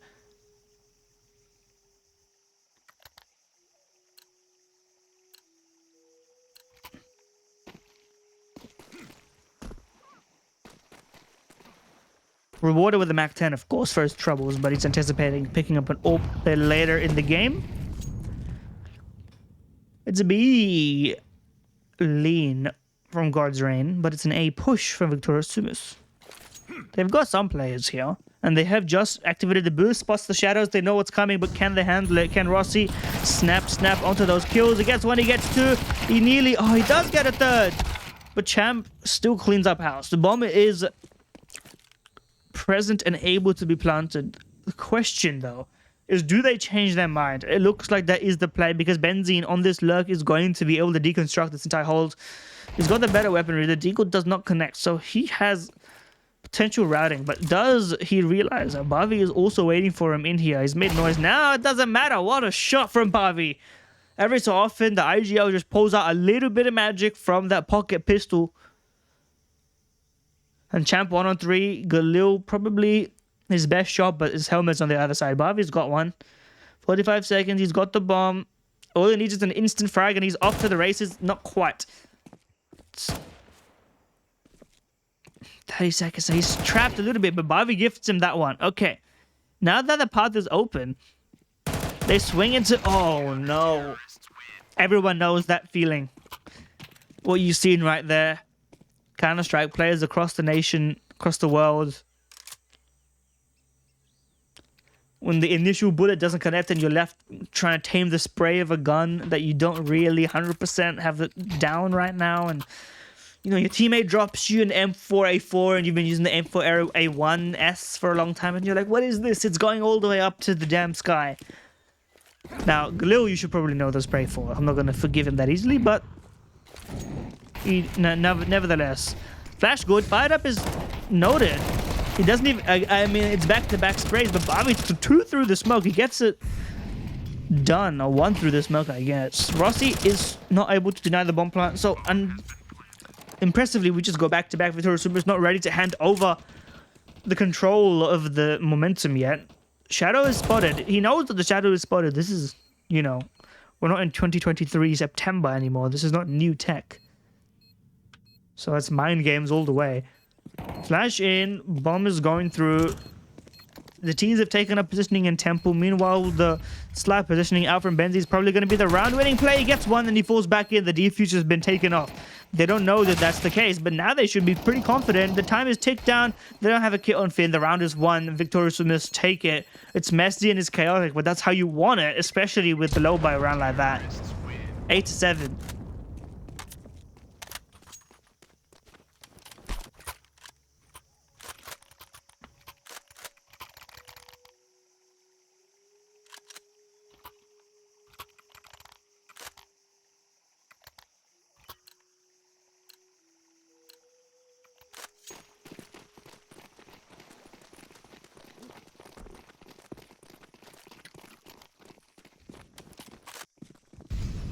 Going for the self-boost play. Rossi has got the right positioning again. It's the exact same positioning though. So this time I wouldn't be surprised if he just gets insta-domed. There is no Mac 10 though to jumping peek him, and he's got no helmet. It's an A-lean into an A-lean. Everybody's got the right idea. Molotov hits him in the head. Forced to get out of dodge. The smokes, they double smoke just to be really 100% sure. But, you know, unfortunately for them, this stopper utility, and I see this a lot in the CT, you know, playbook, it happens almost instinctively. When you're leaning towards a bomb site, you throw so much blocking utility that sometimes it deters people from going into your stack. And it's sort of a counterintuitive mindset, right? You want to throw just enough that they don't immediately overrun you, but not too much to the point where, you know, you end up dying. Now, Rossi has actually done really well here. Nearly got a second as well, but not afforded that option. Fired up flash. He's done for too many angles. So the job ends up being done in the first place. Bobby, I mean, come on. The hand cannon is kind to him today, but that's all it is.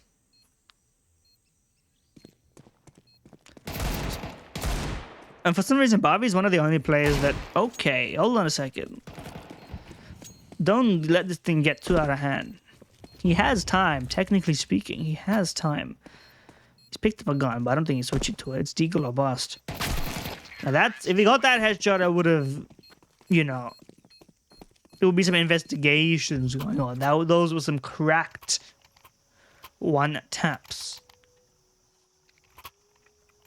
Very impressive.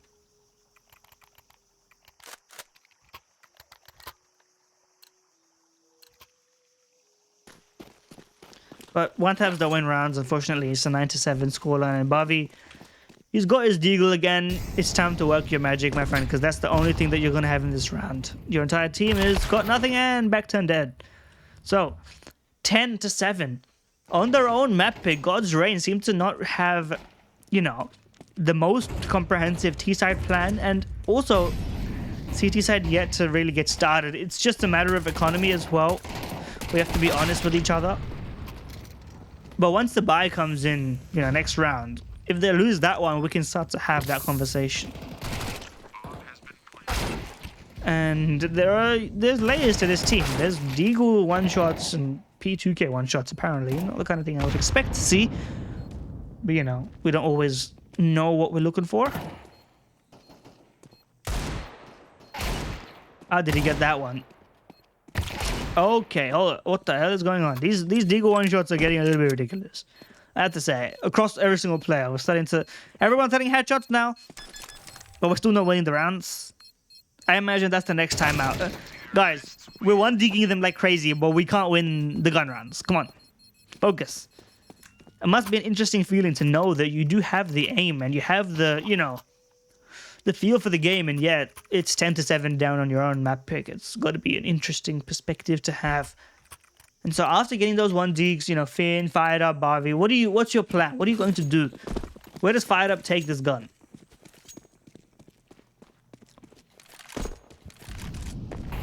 Standard YouTube spread. Barbie is ready to be flashed out and spamming. He doesn't get that first kill. Rossi gets the trade and falls back. Okay. Not the sadist flash, but it does the trick. Finn goes down though. So it is a 4v3. And that was that Jaguar position. Now it's just down to R2 on this solo hold.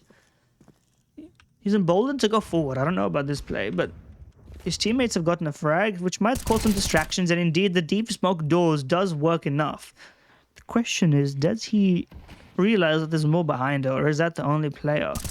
He's loud about this, making no secrets of it, trying to, you know, appear bigger than he is.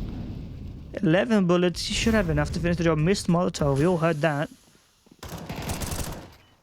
Bomb dropped, positioning superior. And so this is the God's Reign adjustment that we really needed. Waiting for those pushes to come through, not necessarily giving away too many frags.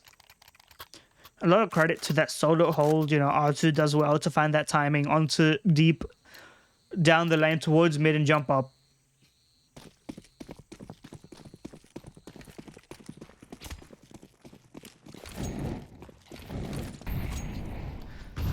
Nades come in, nobody's there to receive it. It's just a couple of pistols. We'll see if the Deagles are as good on the other side of the server.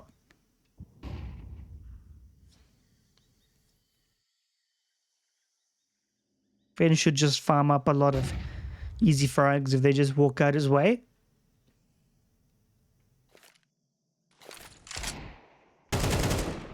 No 1D yet. Kind of push you come through. Anubis is hungry for it. He's fiending for it. Gets one. Spots another. Just a counting game. And the good thing about God's Reign as well is that even when they're down rounds, even when it's that map pick and they're, you know, feeling a little bit unfortunate, they don't stop their standard way of play, right? They don't necessarily stop playing terrified immediately. Now, there are times in which if they pressure too much, they will eventually succumb to that sort of thing. But the point being, especially against SUMUS, who they know they're the better team on pretty much every day, they're not going to let this moment, you know, draw them in too much, let it have too much gravitas. They're going to keep winning the rounds that they know they can win and step by step build their case for a 2-0 victory.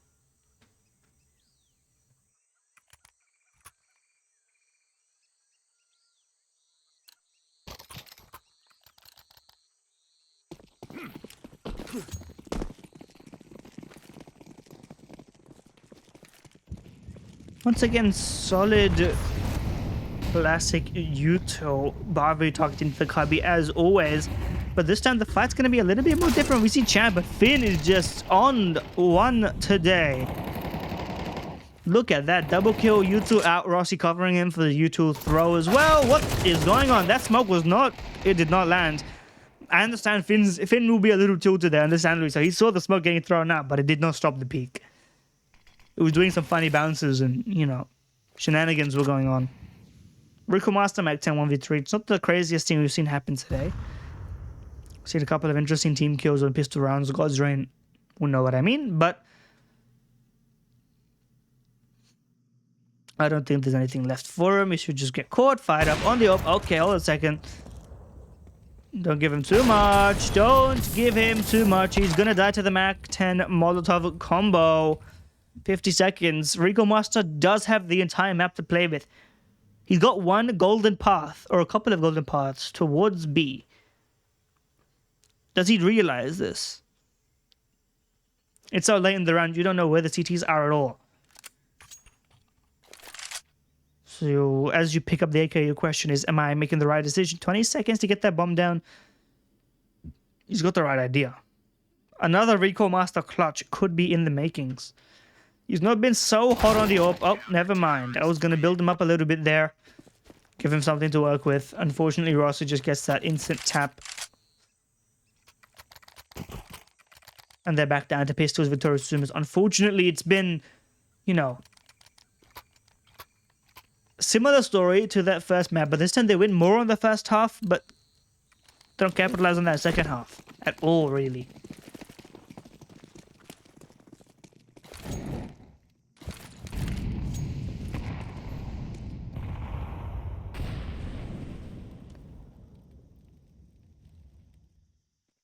And so it's going to be tricky for them to figure out what to do. We see this Tech9 push a lot. R2's playing behind default. Couple of frags here, there, everywhere. We've seen Tech9 rounds like this. It's really about the layering of flashes, especially on that B-side take. If your flashes are good enough, you just have one player throwing them, Tech9 could do magic. Unfortunately, they weren't in that situation. They played very well. You know, close to default, positioned separately from each other, but still covering each other on the side hold. Rico Master gets cleaned out, can't even get an iota of damage. In 11 to 10, we whimper out, and Victor SUMUS will be walking away from this wondering, could we not have won at least one map on this? Because it was looking very close at stretches throughout both of these maps. There was real potential for this to have been, you know, Victor SUMUS up a map, and we were looking forward to a train decider. Unfortunately, that's potentially not the case, but Hurricane with that opening, Bobby with that trade. He goes back in for seconds. He decides against it, throws that smoke in. It blooms. There's a player going in towards Red Room. Finn is receiving, but they're both in the smoke, so they may not see each other until it's too late. Does he know that there's someone behind him? He doesn't. It's a bit of chaos here, but Benzi doesn't know that he's walked past Finn at all. And so he might find a clear B-bomb site, but this is an impossible routing. We've created an impossibility. He even turns around to potentially check, but it's not visible. And now the audio cues, he realizes the strength of his position just right now. But hold on a second, is Finn aware of this?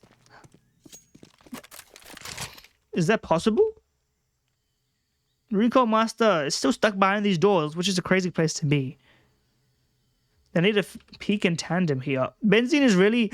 His teammates go asking, can you fish me out here? Please help. He's had to walk all the way around, and Recall Master just gets the kill anyway. And now it looks like they was both ramped the whole time.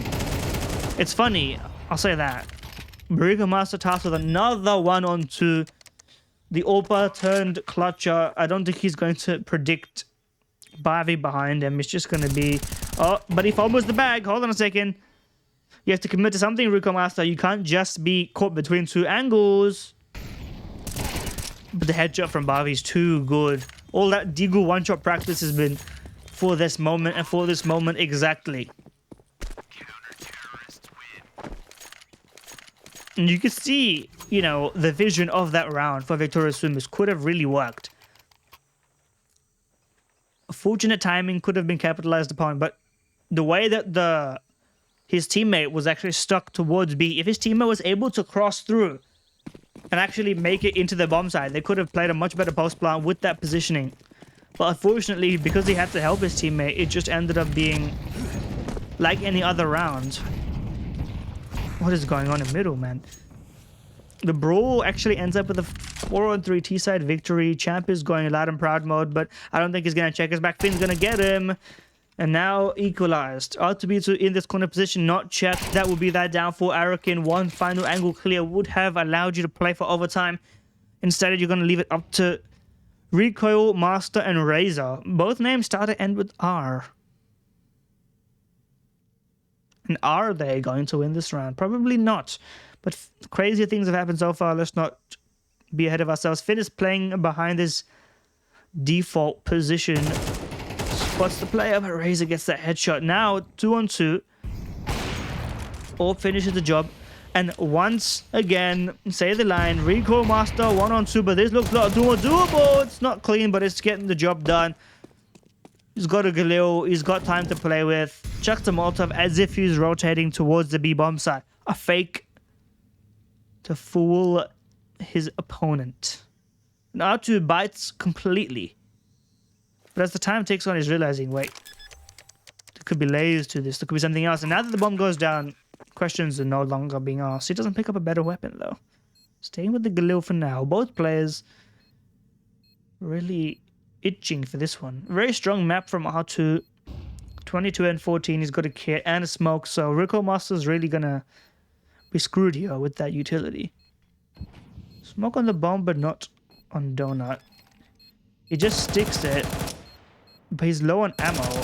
And that's going to be it, guys. Unfortunately, the most anticlimactic clutch of all time. He just sticks it in the smoke. No, never went for a reload. Never went for a weapon switch. An alternate positioning. And it's going to be his downfall. So 13-10. Victorious SUMUS unfortunately could not find that upset win. Gods ran 2-0 into that grand final. Where they will be playing against the winner of Flshbck and Commit. Commit up a map already. Will they be able to get that 2-0 meet Gosrain in that final? We'll see. We'll see what's coming up.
do.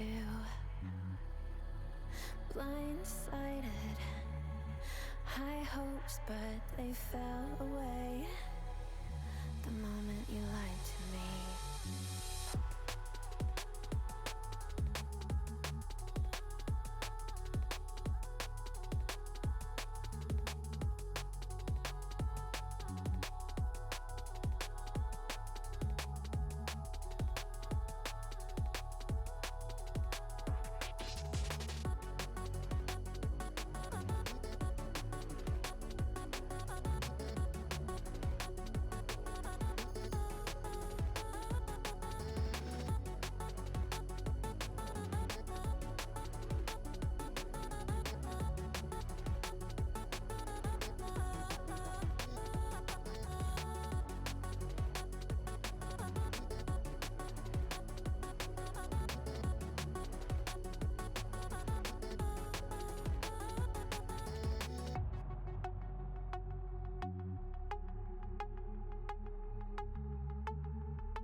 Blindsided, misguided, led astray, trusted too easy. Blindsided, strung out on the smallest string, had me questioning everything. I don't know where I am now. Pedestal I had you on is crumbling down on the ground. It was all illusion. Where do I go now?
Maybe I ain't lost my way.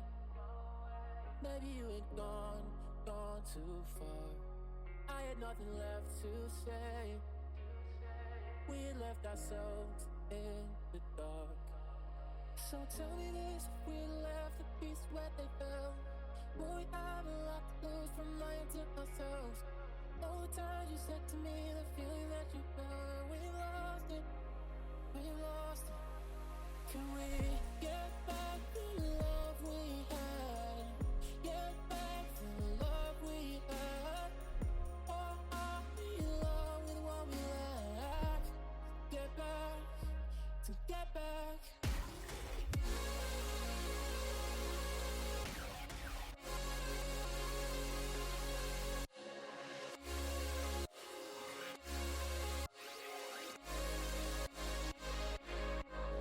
Get back the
Maybe I lost my way. Maybe you had gone too far. I had nothing left to say. We had left ourselves in the dark. Can we get back the love we had? Get back the love we had. Or are we in love with what we lack? Get back, to get back.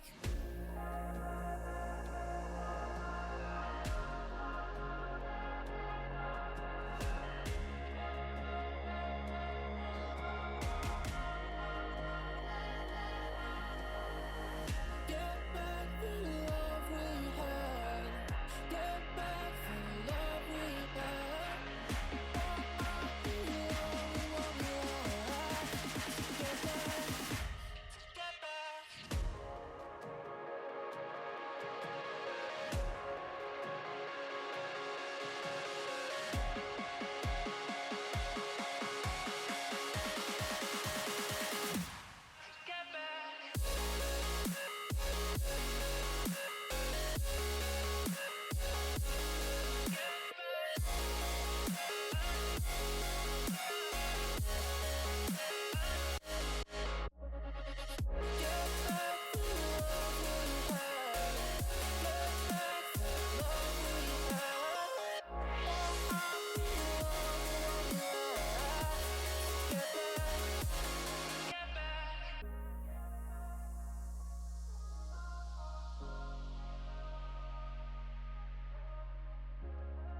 Just know the second that you close your eyes, I'm bringing you back to life.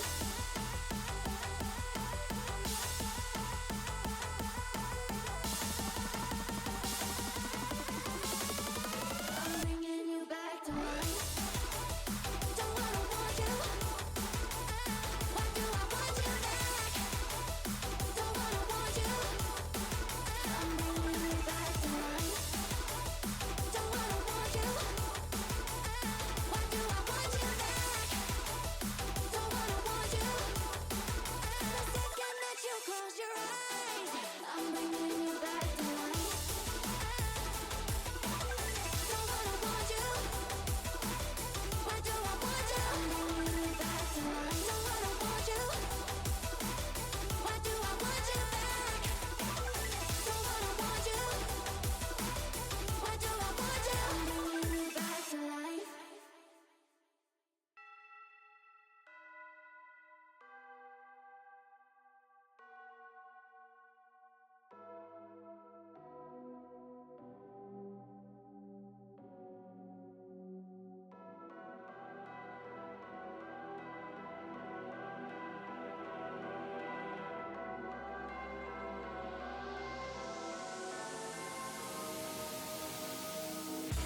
Lying awake at night, watching shadows on the walls. Demons dancing in the dark. Whispering forgotten dreams and thoughts I can't recall. Watch the devil leave his mark. Drowning out the voices with a pill to ease the pain. Hush the screams inside my head. 'Cause something can be plain and cold and still look like a chain. Things that are better left unsaid. The walls are closing in around me.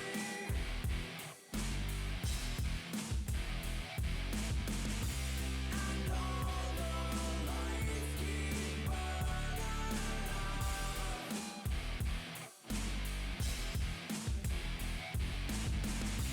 Ring out the church bells where you found me.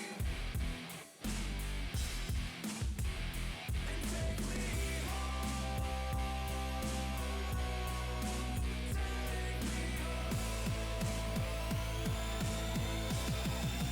Take me home.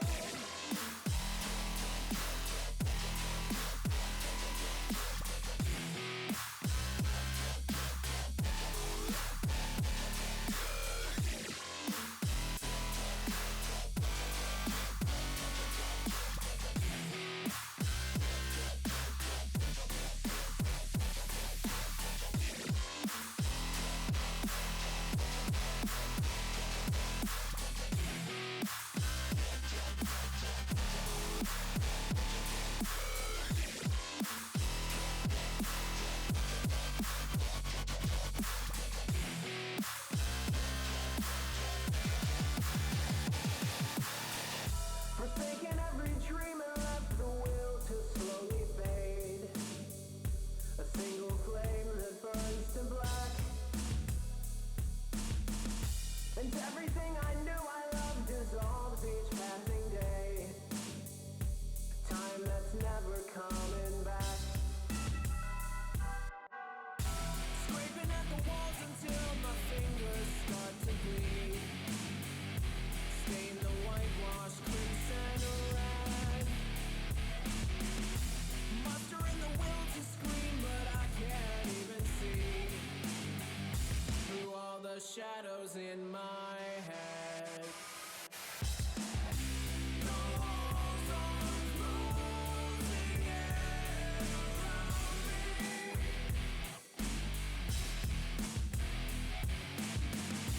And all the lights keep burning out.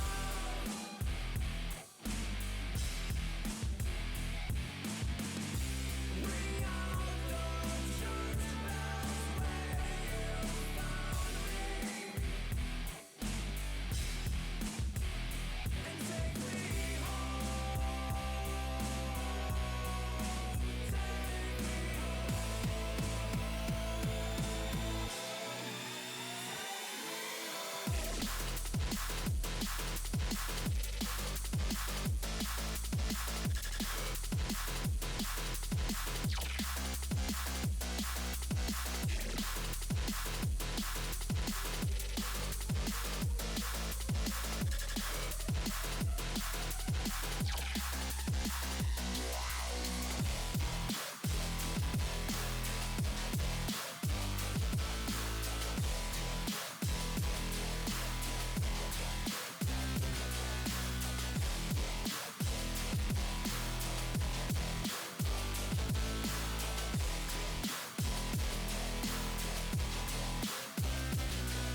too.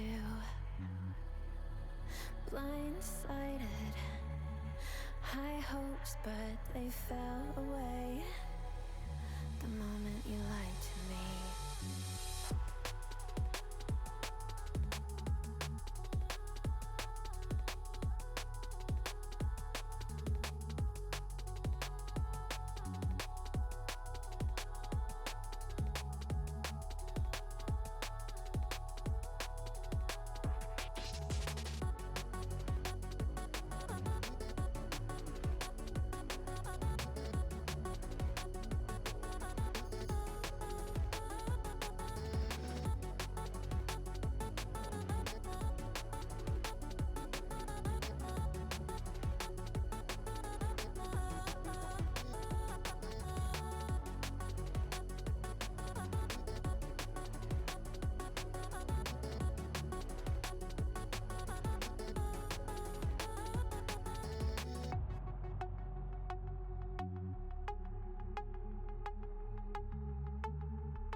Blindsided, misguided, led astray, trusted too easy. Blindsided, strung out on the smallest string, had me questioning everything. I don't know where I am now. Pedestal I had you on is crumbling down on the ground. It was all illusion. Where do I go now?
Maybe I ain't lost my way. Maybe you ain't gone too far. I had nothing left to say. We had left ourselves in the dark. So tell me this, if we left the pieces where they fell, would we have a lot to lose from lying to ourselves? All the times you said to me, the feeling that you felt, we lost it, we lost it. Can we get back the love we had? Get back the love we had? Or are we in love with what we lack? Get back, to get back.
Maybe you had gone too far. I had nothing left to say.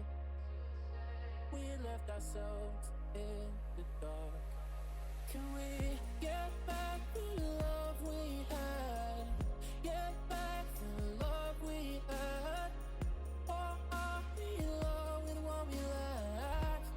Get back, to get back.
just know the second that you close your eyes, I'm bringing you back to life.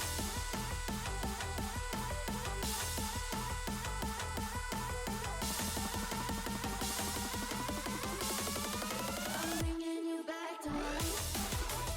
Don't wanna want you. Why do I want you back? Don't wanna want you. I'm bringing you back to life. Don't wanna want you. Why do I want you back? Don't wanna want you. I'm bringing you back to life. Why do I want you back?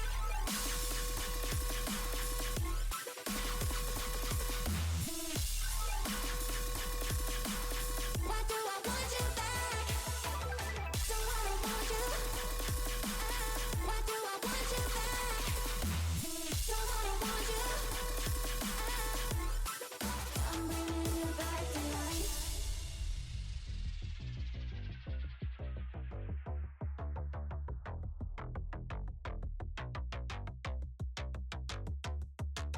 Hearts that clouded, no one's home. You're scattered all alone, can't do it on your own.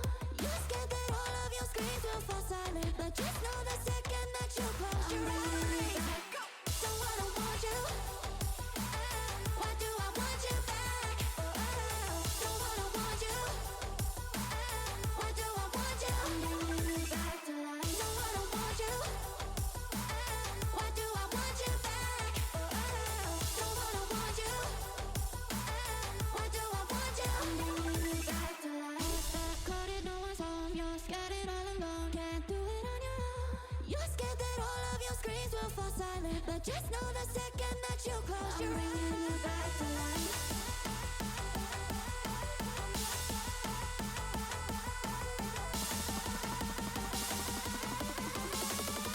I'm bringing you back to life. Don't wanna want you. Why do I want you back? Don't wanna want you. I'm bringing you back to life. Don't wanna want you. Why do I want you back? Don't wanna want you. The second that you close your eyes, I'm bringing you back to life. Don't wanna want you. Why do I want you? I'm bringing you back to life. Don't wanna want you. Why do I want you back? Don't wanna want you. Why do I want you? I'm bringing you back to life.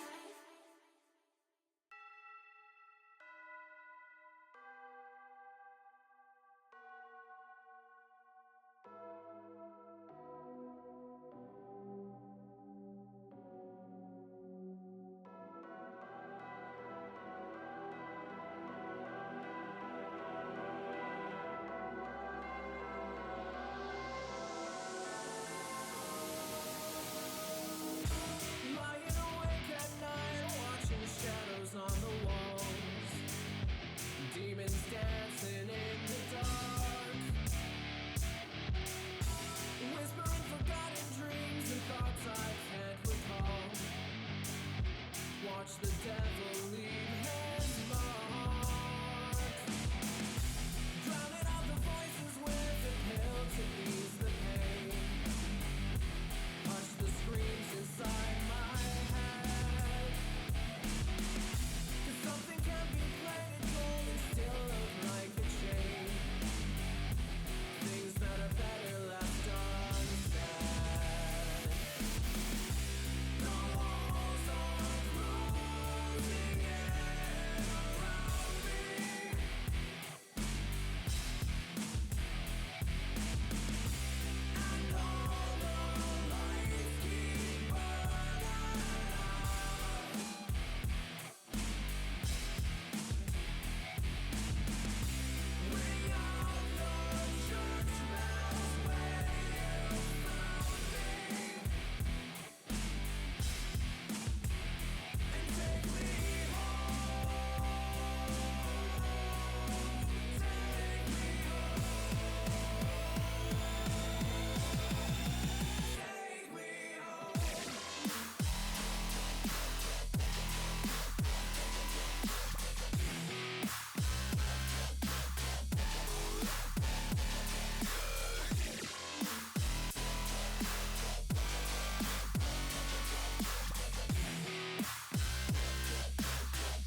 wash crimson red. Mustering the will to scream, but I can't even see through all the shadows in my head. The walls are closing in around me.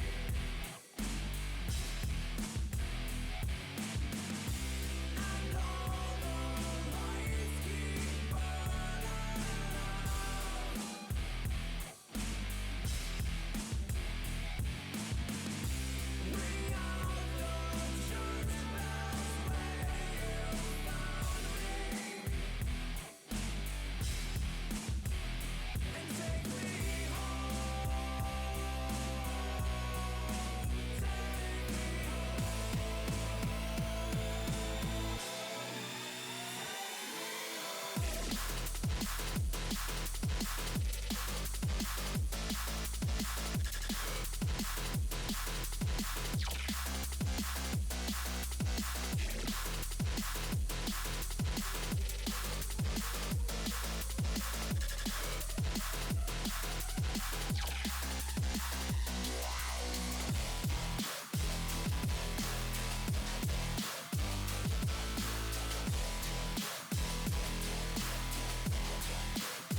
stupid thing to do. Blindsided, high hopes, but they fell away the moment you lied to me.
Blindsided, misguided, led astray, trusted too easy. Blindsided, strung out on the smallest string, had me questioning everything. I don't know where I am now. Pedestal I had you on is crumbling down. Okay, so at the risk of potentially getting into more tech pauses, it's been up, down, left, right, but we are back with the third and final map of the other semi-final, Comet versus Flshbck Gaming, and we're back into pauses. But you know what? Better late than never. It's been a long day, and the day's only getting started. We've got another series waiting for us down the stretch. You got God's Reign in that grand final up against the winner of this. Everything comes down to it. Very close map 2. It was an ancient game that went to multiple overtimes. Didn't get shown over here. Of course, we were preparing ourselves for this map 3 if it came to pass, or potentially the grand final, which could have come. But we're here nonetheless. And I think it's just more important to update you on the fact that the game is indeed it's present. We're just working through potential restore issues, tech issues, and such. So as soon as the game is ready to be shown, we will be live. It was all illusion. Where do I go now?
Maybe I lost my way. Finally, we should be live. Welcome back Pistol round went the way of come mid. There was a bit of a chaos, up, down, are we live, are we not live situation. I'm not sure exactly how it went down. Suffice to say, you have not really missed much. Welcome to the final map of this best of 3. We've got sets of AKs prioritized over potentially a lot of Mac 10s, a lot of util. It is Anubis. It is a nice map for the Ds to get that control. You can understand why they've went for this as their angle. We'll see what they can do with it. Now, map control-wise, CTs don't really have much to play for, but they've bought into it nonetheless. See Cyclone just trying to play cheeky style. Now, the individuals on combage should be strong, but Flshbck have fought quite well with team play. No, high pitch from me, high pitch from Cyclone, and Revan combining for frags. 3v2 now. They've got mid control, but the T's still have to find a place to plant the bomb, and Ember is tucked in through B main. Good place to deny a potential bomb plant. The cities are scattered across the map though, so they're going to have to regroup and reconvene to figure out how they're going to prevent this from being a lost opportunity. AKs and armor, they've in fact got the better weaponry across the board, and the MP9 spots one. It's going to be a nice retake as well. Come mid. They did indeed go mid. The soulmate's going to have to 1v3. He knows where the players are. He's got a dink. He finishes one. Dives down to 1v1. He knows the positioning. It's an MP9 going rapid mode, and that SMG turns out to be the right choice as he locks down, prevents it from getting out of hand. And Flshbck take that second round for CTs forcing and still coming out on top. Turns out that it's not so big a deal to have that downturn on the CT side economically if you can just play as a team and if you can get 257 kills in a main. Okay. The litany of technical circumstances, unfortunately, may result in more pauses. If this does go on for a little while, I'll throw you to another splash screen, but I think we should be fine nonetheless. You see the purchases are coming through. Still interesting to note the M4A4, M4A1S spread across CT players. We'll see now who has them and who doesn't have them. Revan and Cyclone. Probably Orpers have the M4A1S. You got that precision, that long range tapping. Your side, I feel like it should be, and I don't know if this theory is revolutionary or if it's so simplistic that it's, you know, trivial. But I do think that there's something to be said about side anchors having the A4 and the rotators having the A1S. Because when you're rotating, you might be taking more long-range duels as you pivot from one bomb site to another down like a middle in a map, for example. Whereas if you're a site hold, you want to have as many bullets as possible to throw into smokes and to, you know, use as a stopping power. You're spraying predictively as well, a lot more, I feel like, if you're a side anchor, to prevent people from peeking you. And so I feel like this is sort of thinking that could lead to an interesting optimization. And so on average, you might expect a bit more than 2.5 to 2 in terms of A1S to A4, of course, because one of them is the AWP. We're probably going to have an A1S or an AWP if we're choosing between the privileged pristine rifles, top end of the buy.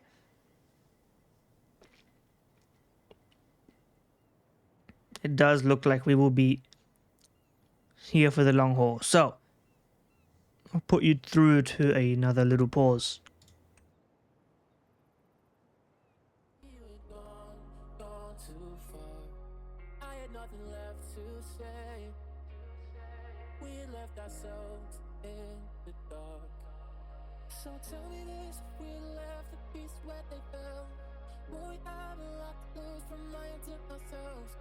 All the times you said to me, the feeling that you felt, we lost it. We lost it. Can we get back the love we had? Get back the love we had. Or are we alone with what we lack? Get back, to get back.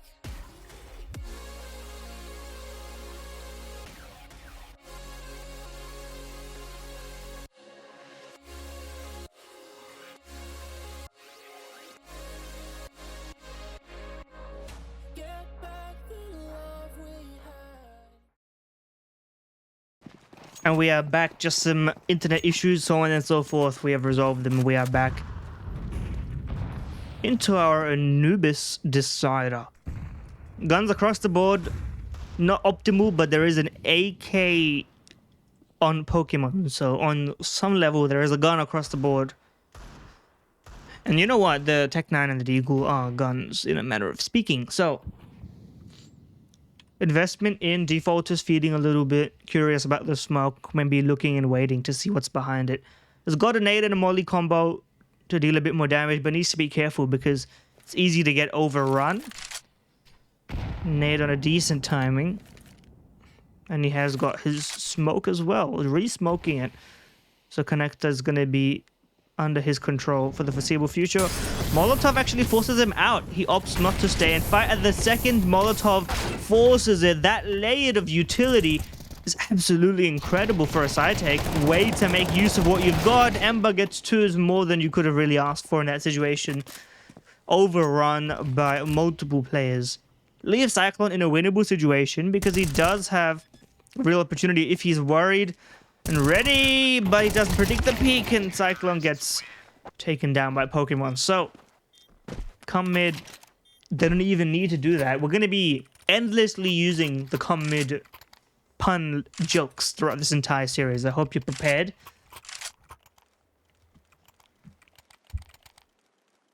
But it's well-placed utility. It's a set piece to force the connector player into the open. You can see there. Control, preventing him from holding the connector. Taking advantage of his fallback position on that pillar. And then peeking out main. His teammates do cover him, but it's still not a winnable position. But Revan, I mean, we've been witness to a lot of strong deeks today. Picks up the AK from that one tap. Is rewarded. Defaulter just spotting this time. He's not got much else to play with. He will get his information.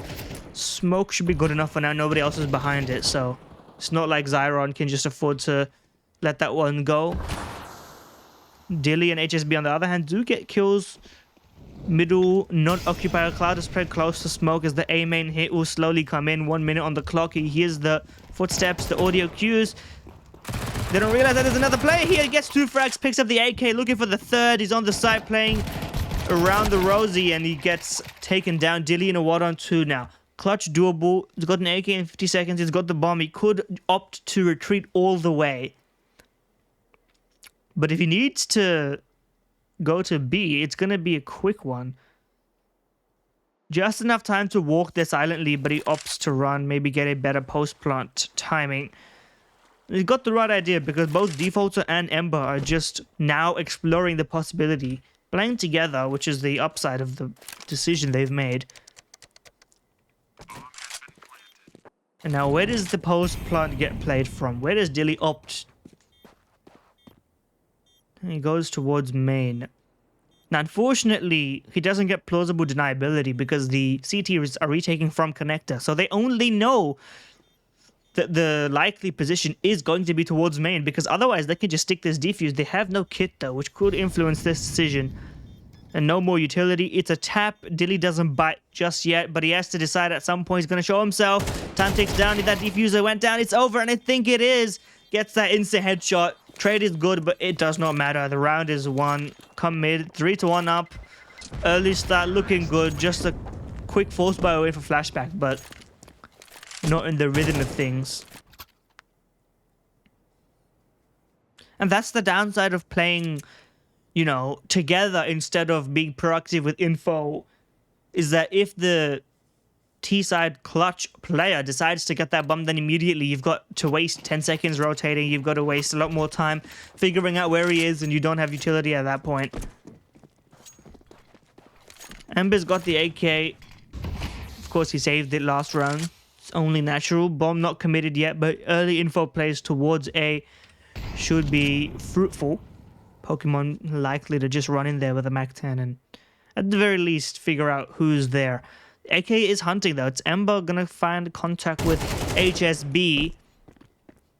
Scroll wheel does not prevent it from getting that frag. Clouder close with a 5-7. Snaps and gets that first kill. Gets taken down, but it doesn't matter. It's got more teammates on the way already. Cyclone close. It's a PT-50. Not quite as good of a weapon. The USP certainly not good enough. And so you could see there, if they had even a little bit better of an investment, they could have actually won the round in a more guaranteed way. It's still not impossible, but you'd be hard-pressed to justify not saving these two AKs. Never mind. They seem to be justifying it just fine. Ember and Defaulter do have a chance in it. Info spotted. Ember takes another one down. His teammate falls. But with no kit, with no real info either, he doesn't know that there's double stacked in main. And so he does have to save this AK again. The expected result, and it's good damage because you can see even though Commit are winning these rounds, it's 4-1. T-side Anubis, you'd expect this sort of outcome. And it's not the best money. You've got AKs across the board next round if you sacrifice a little bit on util. And this was the save round from Flshbck. So now they can bring out the M4s. They can decide that plays even an AWP thanks to Ember's constant saving. It's allowed.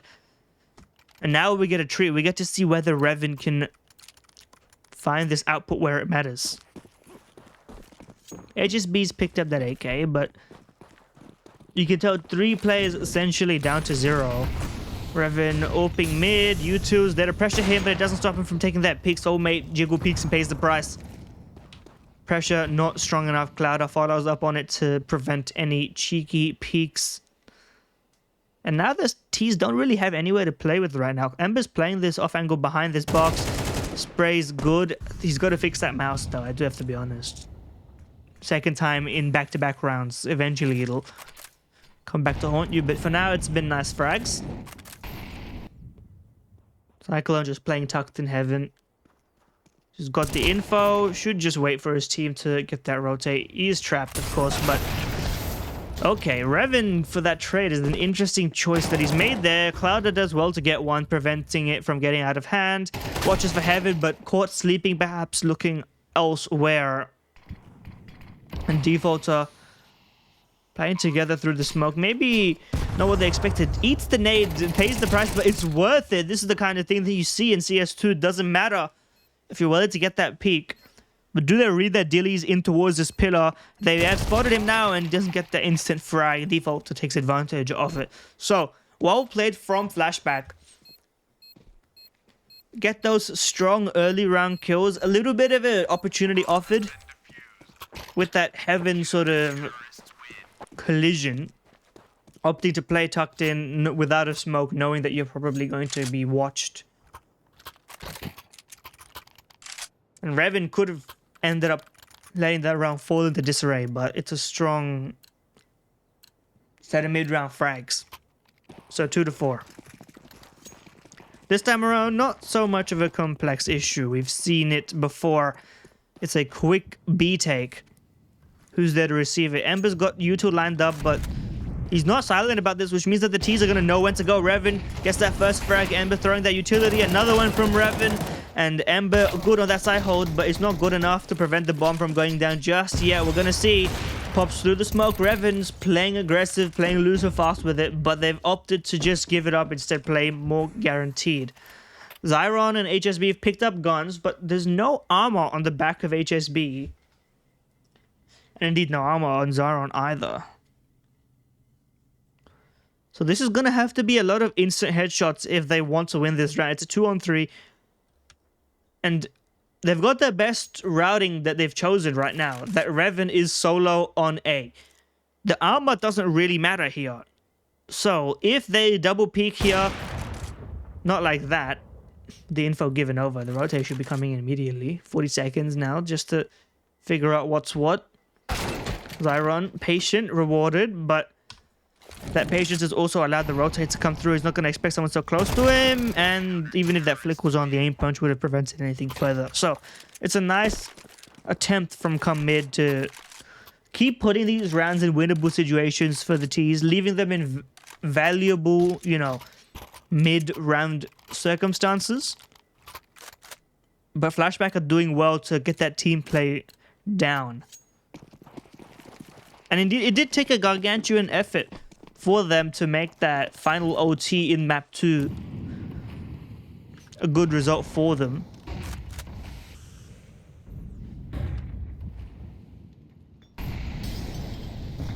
See Pokemon here playing in the waters. Nobody's behind that mid smoke, so Cyclone spamming is fruitless. There, that double mid presence is not really gonna find much.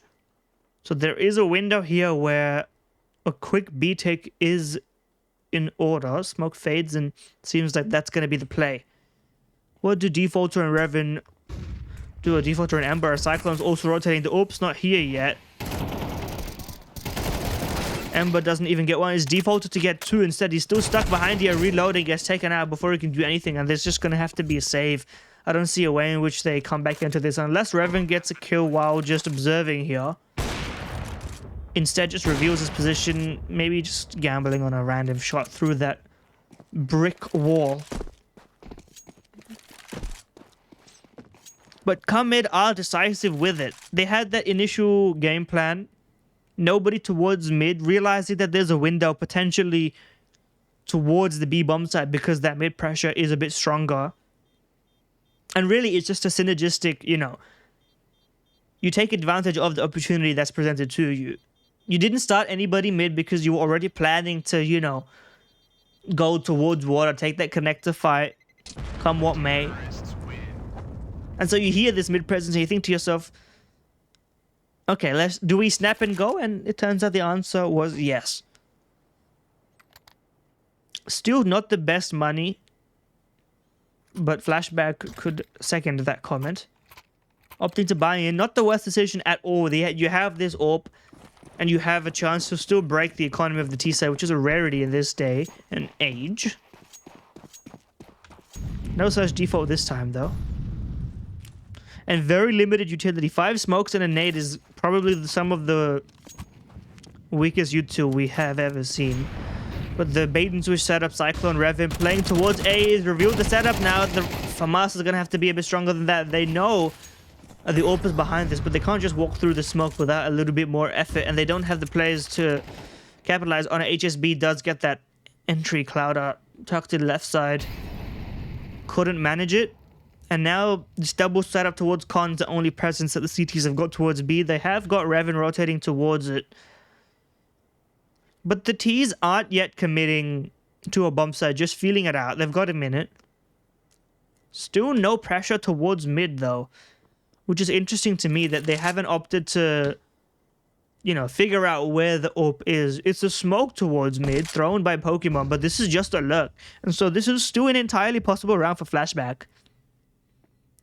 As long as Revan rotates in time, they've got a good opportunity. The problem is also this lurk through mid.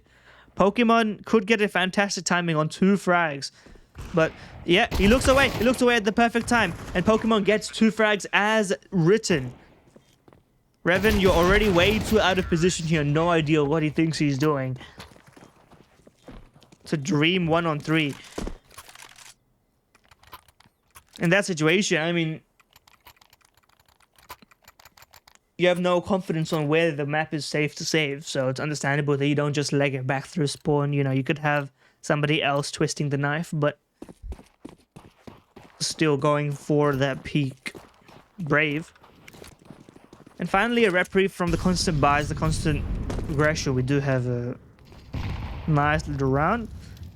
And Pokemon, I do believe Pokemon is going to be the IGL over here, having been probably one of the more experienced members, the most experienced on this lineup.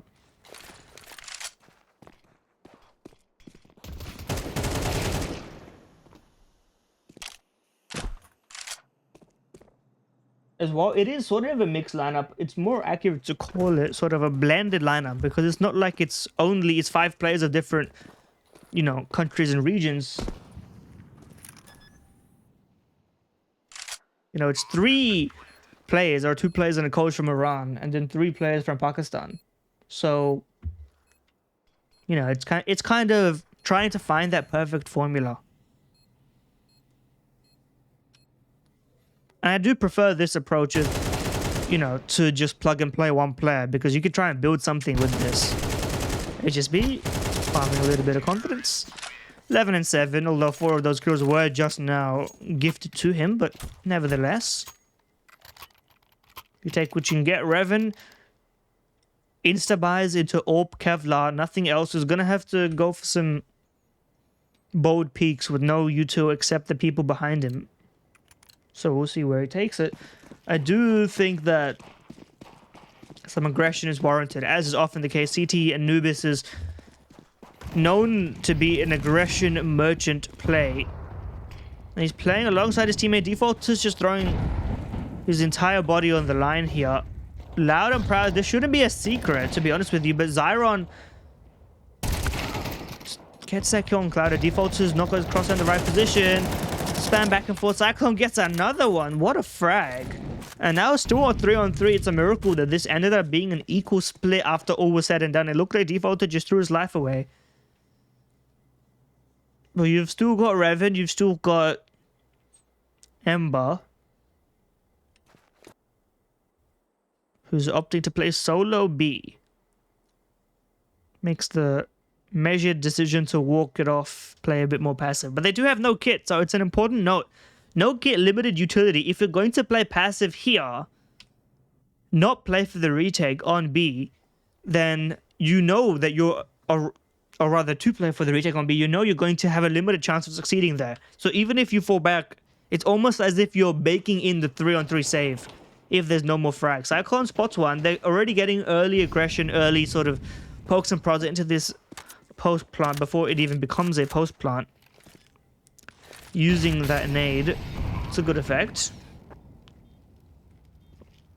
And so now they're just waiting on Cyclone to activate because they know that the two CTs coming in from CT have as hard attempts to play for. Cyclone has got a good chance of a timing. Should spot one player, gets that frag. Okay, now it's the go signal. HSB's got a lot to do, and one frag has been gifted to him. Plays along with his teammate Dilly, and that's gonna be it. That back and forth. And again, this is the problem with playing for the retake when you don't have utility, when you don't have any way to defuse late. Already gonna be hard enough to defuse, you know, in a 3-on-3 to begin with, even if you have that full set of utility. Even if you have a lot of rifles and no AWP to sort of make that movement a bit easier. But what had started as a bit more of a back and forth looked like Flshbck had a real chance at the beginning. Now Comet have really taken it into control. 8-3 on this decider.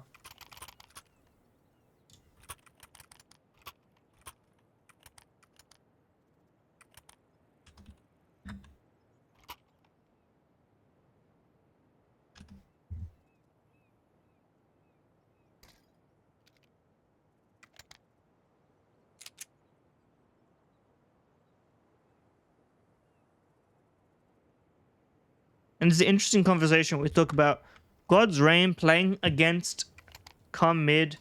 Former coach of God's Reign should have some insight, but it has been a little while, and they have been working with Rossi now, so some injection of new, you know, foundations is definitely in order. But Pokemon should be aware of that.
And we're back.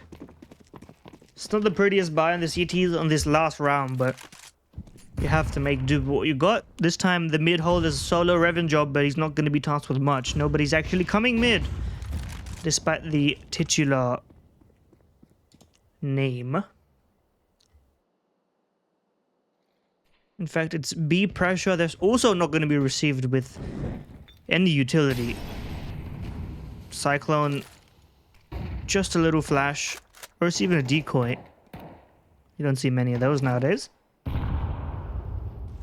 Doing the bare minimum to sort of say, yeah, I'm out here.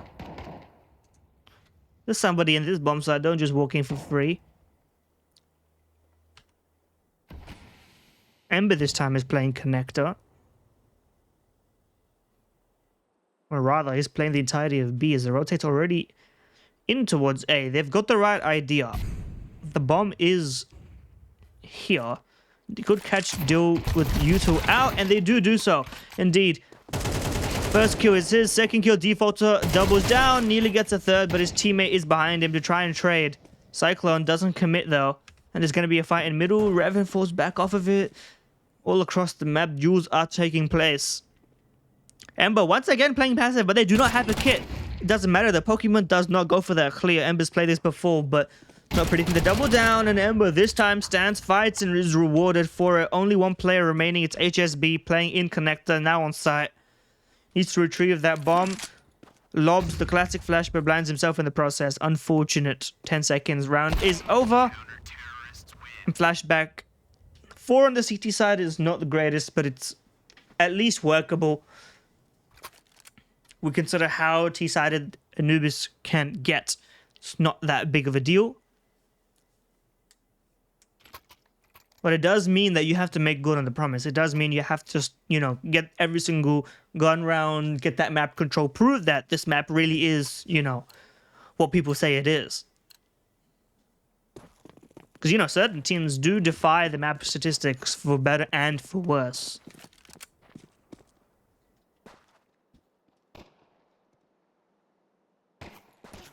So, what's their pistol plan? What do they construct?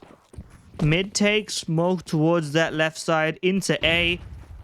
Just one lurk in main, but the instant tap bomb is dropped. Soulmate gets that frag, and Dilly as well, but that lurk Cyclone, he's gonna get one. He should have gotten one. They don't have the bomb down yet, and it doesn't look like it's ever gonna get a chance unless Revan clutches this out, and it does not seem to be the case. It would have had to be 1 of 4 ace clutch, doesn't come to pass. And you can see the game plan wasn't the issue there. It's just as soon as they instantly got tapped, the reaction from come mid was instant. Instantly rotating, testing that, you know, lurk, that containing force, preventing it from getting out of hand. And as soon as they encountered resistance, they didn't know what to do. Flshbck were just immediately on the back foot, sort of wondering, okay, we're going to get peek from here, we're going to get peek from there.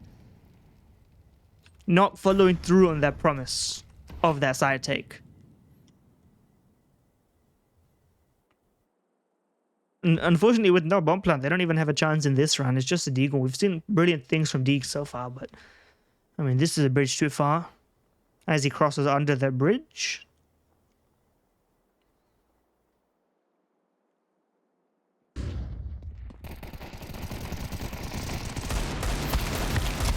Okay, he does get one.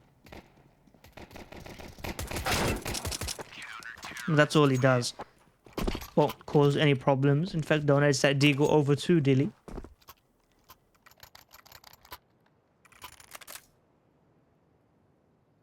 Ten to 4. Come mid, already brewing that victory. But it's just a step in today's journey because they will have to face God's Reign to win the entire tournament.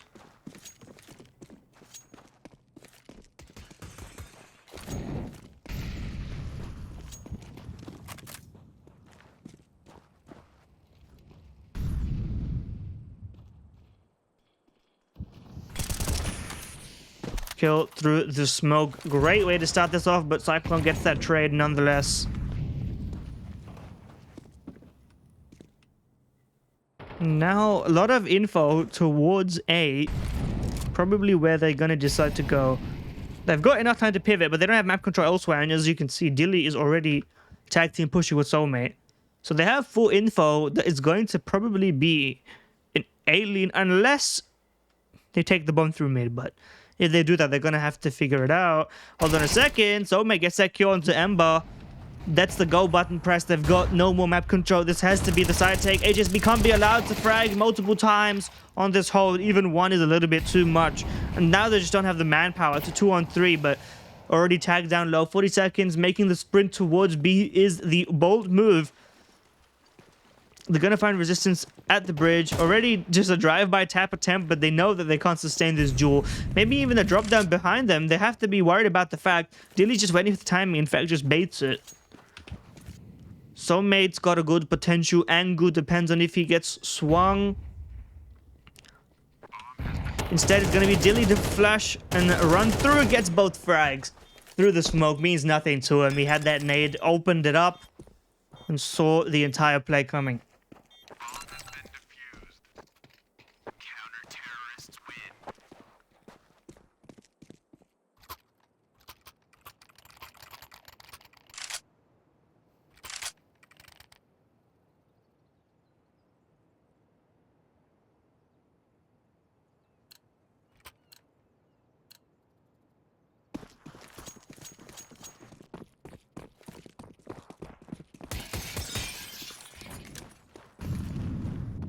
And so Flshbck gonna have to do a little bit better than that. 11-4. It's not like they haven't had chances yet, but that's the downside of having that 8-4 and then losing the pistol. You really have to make sure the gun round is locked in. Soulmate util out, but he gets that jump just in time. Nimble with it. A little bit of a team damage situation, but it's not a big deal. And now they've all gone towards that A and mid lane. They've got full mid control. But they have to exercise something with it. It's going to be another A split. Pokemon gets that instant kill onto the side. Player sprays it down but can't get the second. HSB's now got too much to deal with and he goes down. Fantastic take. Flshbck finally actually execute on their plans. When it goes well, it looks seamless, it looks smooth, it looks like everything they intended. Zyron goes down. Don't know what he's looking for, really, but Soulmate and Dilly 2-on-3 should just be running. Give yourself the best chance to win the round after this. Every gun saved is another, potential player who can flash push, who could find that next victory you need.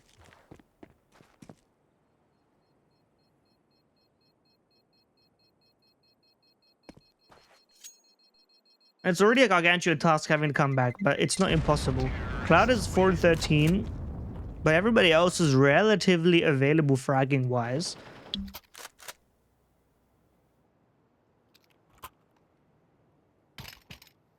And if they can just keep hunting players, they'll prevent things from getting out of hand. Now the buy is still coming through, down to pretty much 0 across the board, but the AWP is available. Zyron, we'll see how well he does, what he goes for. It's the connected peak all the way down to the stairs. Smoke already down though. Anticipating perhaps connector presence, the T's prevent it from being a problem for at least 10 seconds. 15 seconds maybe. It's interesting that Revan throws this Molotov, synergizes with the defaulter peak, trying to get that mid control, but defaulter falls off of it, so it actually ends up doing pretty much nothing. Although I see the vision there. Now regrouping, falling back for that B take after using that U2 mid, feigning presence, making it seem like it's your usual sort of 8 take, but now the penny drops. But they've already got 3 CTs here and 1 on the way. Zyron gets a kill through the smoke. Clouder gets his own. Soulmate spamming gets a lot of damage. So it's going to have to be these frags. Revan gets 1. Clouder transfers as well. Trades his teammate who was just jumping out. on that retreat. What is going on? He's going to have to make it a little bit faster than that. If he gets caught out here, the round's over. And Revan, he's watching to make sure his teammate doesn't die so that there can be a safe cross. He's checking to see if there's a push through a connector, but also this means that there's no positioning anywhere else on the map. They have to go B again. It's a wraparound. Back in the same place. They don't have time to be walking this. They're going to get caught out. HSB is just going to get an insane 2k for free. There's no way, unless it's an instant headshot by Revan, if they clear out the back of the bomb site. 7 seconds, it has to be now, and it's not going to be the case. HSB perfect positioning to deny, and they just took too long. Flshbck just didn't have anywhere to go. Revan was just watching for a potential push on either side, but by doing that, prevented his teammate from actually having a place to go. And 12-5 now. Final rounds potentially of the map. Some AKs, some Galoos, and a Deagles, all they've got to fight against.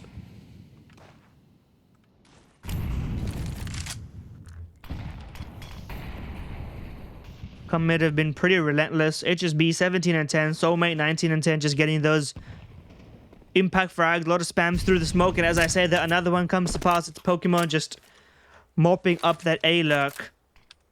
Loosens up a little bit of pressure on A, lets him know that it's probably just going to be another B take. And it's also been a downside of Flshbck's game plan so far with the limited amount we've seen of it, is that when they lose a player on one side of the map, if they don't re-aggress on it. They don't follow up on it. They just, it's been sort of an A-B swing, you know? If we get the kill here, we're going there. If we don't get the kill there, well, looks like we've got only one place to go. It doesn't matter, though, if you get the frags. Dilly gets 1 for 1. There's only a player left on the side. It's HSB, who's been having a fantastic game, but a lot is going to be asked of him. First kill is his. Dances back and forth between the pillar. Headshot onto Clouder, and he finishes the job. Revan goes down, and that's a 13-5, 2-1 victory. Commentator in that grand final now, up against God's Reign. That's going to be that final game. Well played from them on the decider. Close games up until the stretch. Strong fight from Flshbck Gaming, but it's going to be them taking home that last place. Tied, of course, with Victoria SUMUS. And now, up next, it's the grand final we've been waiting for. The mixed team from players from a core and a player that's familiar with God's Reign in Pokemon, up against the perennial, the eternal champions of this tournament, back to back to back. So, you know, you loop it, you mirror it, it's endless. Can they do it? You'll find out after the break. Don't go anywhere.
Maybe I lost my way.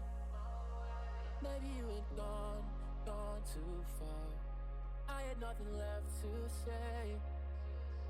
We had left ourselves in the dark. Can we get back the love we had? Get back the love we had.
Welcome to the first round of the grand final. We're Happy to have you back. God's Reign versus Come Mid. Some would call it an upset that Come Mid here. I would say it's par for the course. You got experienced players like Pokemon on the other side who have a decent read of what God's Reign should be able to bring, as well as a bit of a mixed situation going on. But never mind that. We've talked about that already. We've got a Counter-Strike series ahead of us. We've got Mirage, Inferno, and Anubis, I believe. We've got a 3-on-4 retake that's going to have to come in if God's Reign want to win this pistol round. I don't think they've really got much of a chance, though, unless it's a Rossi multi-frag and he's running out of bullets. He's doing a bit of a dance, and it's not going to pay off for him. So pistol round goes to Come Here. They pick Mirage. You can understand why. It's a good opportunity to get brawly, to get familiar, to get, you know, face it, puggy, and to not have to worry about whether God's Reign have built up tactics. The downside of, you know, building a more new team is that you might have nice set plays here and there. There's no way you're going to have the instincts that God's Reign should have after playing, you know, the core has been playing together for quite a while. Bavi, R2, and Finn, fired up, and Rossi, of course, you know, somewhat newer additions, but that being the case, we've got this multiple setup. R2 and Finn, this is what I'm talking about. They know what they're doing right now. Already taking control of that force by paying dividends. HSB peeking out, shoots at a dead body, reveals his position. Flash comes in. They should know exactly where everybody is on the opponent's side. The T's have both dropped down. Doesn't matter if you can't finish the job though. Pokemon now has got a clutch to play out and fired up with that 5-7. Figures out what to do. So already it's been back and forth throughout today, except for that last map, which was quite one-sided.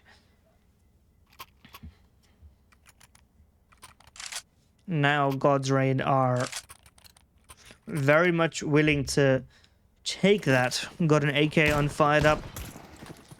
I'm gonna see what he does get up to going middle, but the T's are just headed straight to the apartments. A couple of potential feelers being put out mid. We've got Bavi. This is a classic Bavi play, aggressive through mid. He does it on pretty much every map he's allowed to. And he's the IGL, so nobody can tell him no.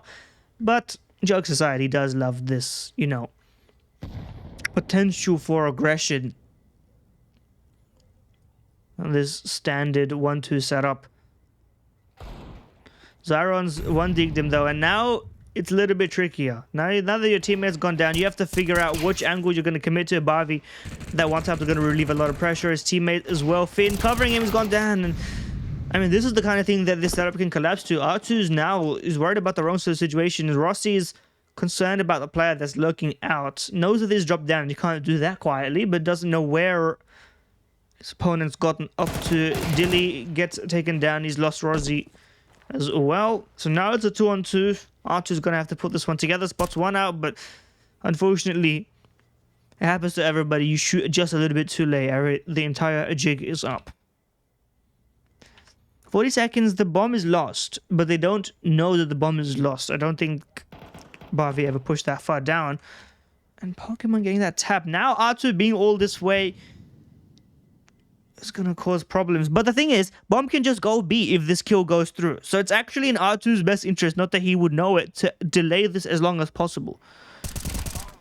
Now, exactly, the bomb is just going to turn the other direction, but Zyron could opt for some mind games here. He doesn't, you know that the opponent doesn't know that the bomb was there. They don't have, that's an information disparity situation, but it doesn't matter. There's no time. Unfortunately, there's no time. It's you know, I should not have built that one up. Unfortunate in every sense of the word. That's what happens when you leave the bomb there.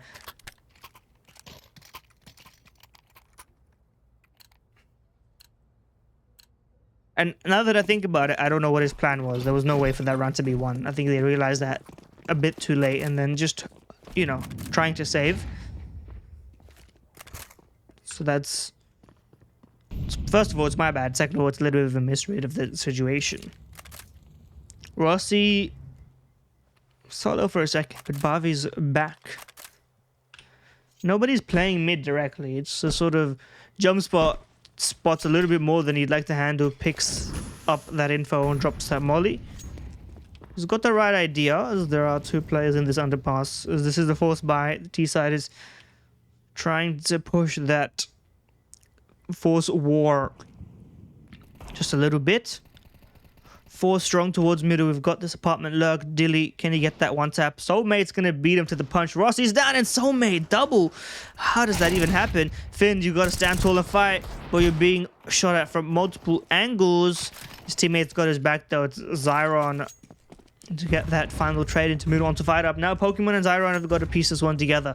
They've got a clean path into A and the bomb can go down. This time they've got ample time as well. Interesting choice of plants. But it doesn't matter. Finn takes down Pokemon, and now the plot actually is perfectly valid because Zyron is stuck. Can't go anywhere without being peeked. Spotted out. Barrel no doubt showing, and he's gonna have to do some incredible magic. He can't do it. So it's well played from God's Reign at the end. A little bit chaotic in the middle, sort of letting Soulmate get one taps on you, but sometimes that's out of your control as well.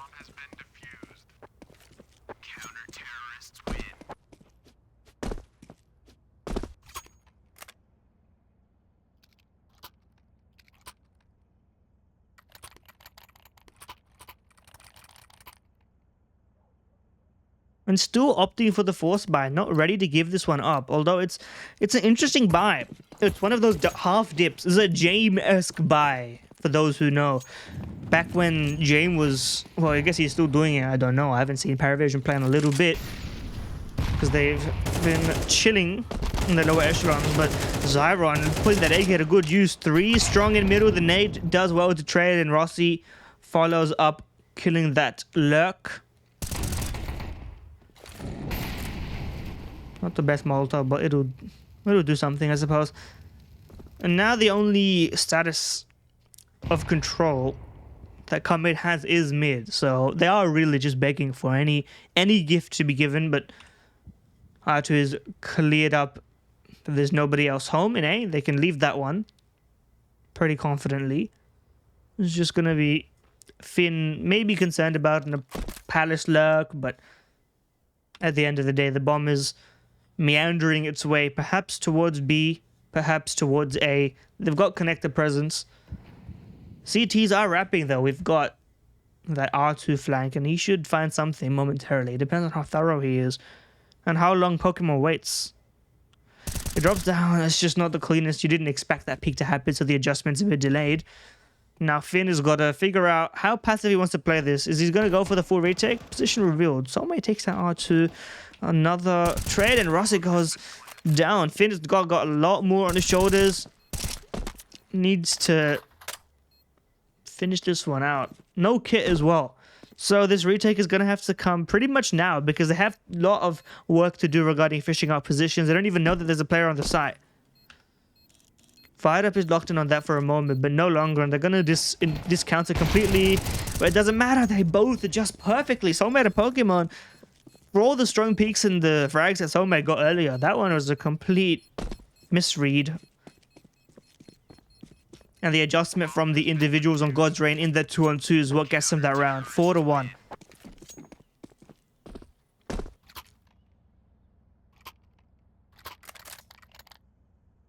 It's been pretty standard from come mid so far. This time we'll see what they do when they have everything to play with. All the little toys, knickknacks, flash, molly, smoke. You know the drill. Early smokes being chucked out towards mid. Molly to delay or deny it. Potential Barbie push, but it's not going to be the case. He is fiending for it though, and they are playing quite aggressive. In tandem, Rossi goes wide and short, picks up Pokemon who didn't expect it. It's not been Rossi swinging so far, so you can't blame him for that. That Molly was an anti-Barbie situation. Or more generally, an anti-mid push situation. Smokes exchange, Molly to clear a connector, but Barbie edges it. And they did not expect that play. It's a free frag. Well positioned from the in-game leader. And HSB knife out. So gets taken out, not expecting that mid push. Dilly could get a frag onto the jungle play. He's got an incredible position, but the problem is he has to make a lot of noise. Finn a little bit sleepy. Didn't realize that was for him. That was right next to him. And now it could be that Dilly has to save this entire round. And Dilly does. Nice flick one tap, but it doesn't end up playing out in his favor. And so it's starting to build up Back-to-back rounds, so on.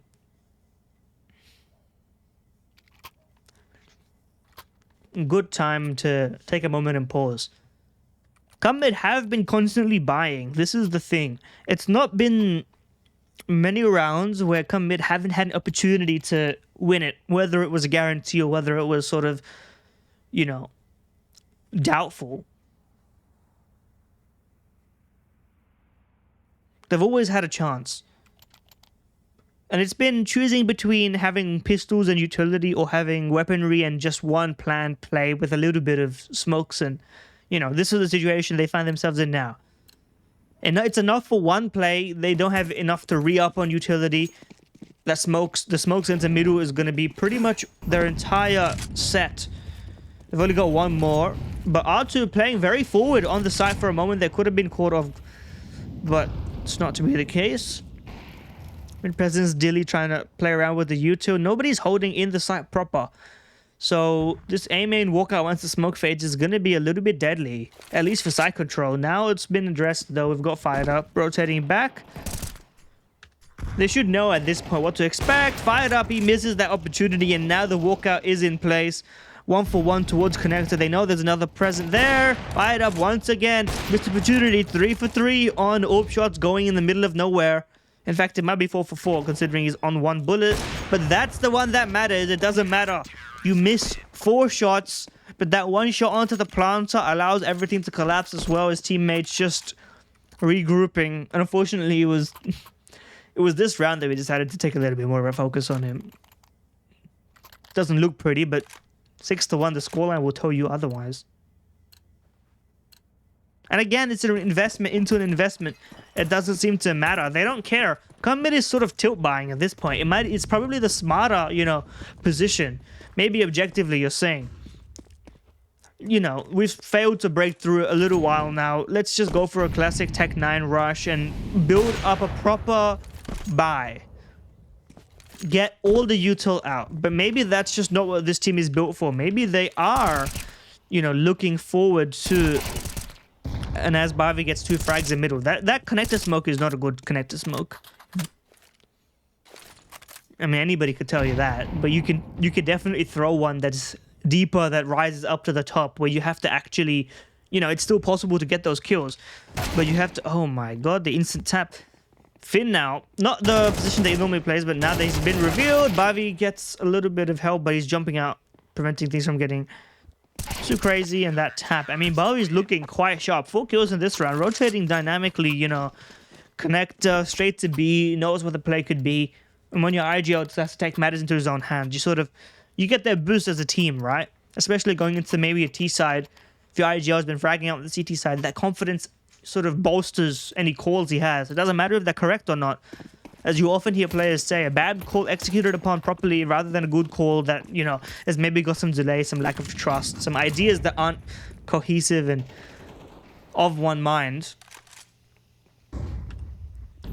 Fumbling with this boost, they can't see what's going on and they opt to cancel. It would have been a pretty good boost as well to go into ladder and to short because you would have been able to catch some players off guard. But this time they finally go for the low buy. It's only Soulmate who's suddenly buying that Galil. But you can afford one player going for that sort of gamble. Finn tag teaming with Bavi. Spotting for any presence. Nobody's there to boost, but R2 as well gets one. But they should know that there's a connector player. And R2's sort of in an uncomfortable position. There's a player getting him in that jungle position, but it doesn't matter to him. He's just confident. Swings as if he owns the place. Not playing as if he's cornered at all. Just taking that peek. Knows his teammates have got his back in the other angles. And it's 8-1. It's looking a little bit flat. Now, it is worth noting God's Reign have had a little bit of time to relax and recuperate. Whereas Commit are just coming off of the back of their last series. So, you know, there is that element there. But it's also, you know, they've come here. They've chosen to come here and play. And that's what it entails sometimes. Your opponents on the other side of the bracket have a quick 2-0. You have a labored game. You end up paying the price for it twofold sometimes. It is what it is. Bavi flashed out. Util is good. It denies him the opportunity to peek. And Rossi gets one, falls back immediately. Doesn't want things to get too out of hand in terms of the domino effect. Finn now dropping, gets that timing, immediately retreats back into ladder room. Very dynamic up and down. They don't know where he is. And with R2B2 parked in here, Finn with the multi-frag. How did he get those? I think it was just a walk out of that connector smoke. Tried to use it as a lurk smoke, failed miserably, and now it's a 104. Zyron, he's got the AWP. I don't think he's going to be able to save. He's got nowhere to go. Rossi's not really holding for him, though. So Zyron has a one chance, and that chance is onto the jungle player. Unfortunately, oh my god, never mind. There was a half a second of belief in my heart. But Fired Up takes that moment to peek in, and it's 9-1. And for a team with a coach, come mid are not looking very sound right now. I mean, sure, there's this element of being, you know, taken out individually, but it's also just been relatively, you know, one-dimensional because they've been constantly forcing into limited util. And Galils and everything that comes with that.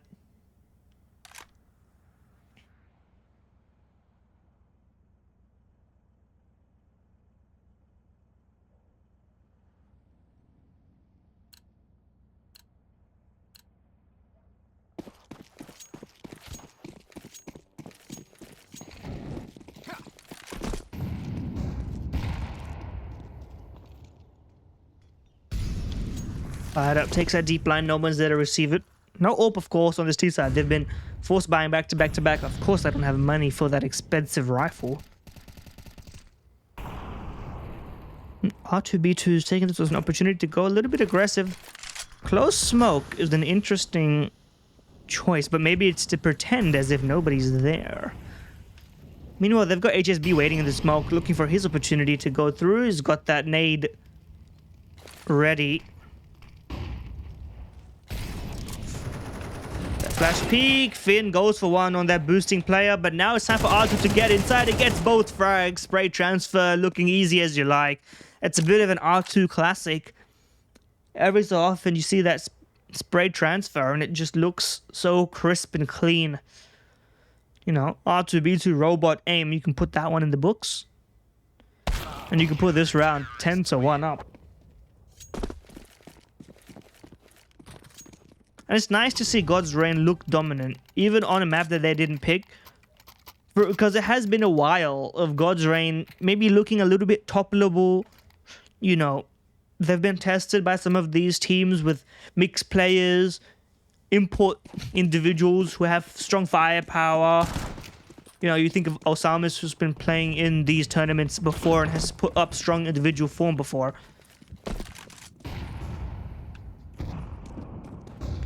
Finn should be hearing this, throws that Molotov to deny a little bit of time in forward aggression. Meanwhile, Barbie this time just, you know, a bit of a star IGL. We've seen this from Shui back when he was playing, of course. Taking those connected positions on Mirage, calling from the front, Nico style. Once again, it's just through connector, and it's been multiple times now that it's just not really worked. I don't see a reason why it would work now unless some miracle shots hit. R2 could give one away here, and indeed he does. He catches a timing to his detriment, but Bavi's in the right position to receive this, and he gets a second kill by accident. He literally flicked away. This is robot aim. That was a pure fortune frag. 11-1. Oh my god. I mean, on the one hand, those were incredible shots. On the other hand, you're letting him have these predictable fights over and over and over.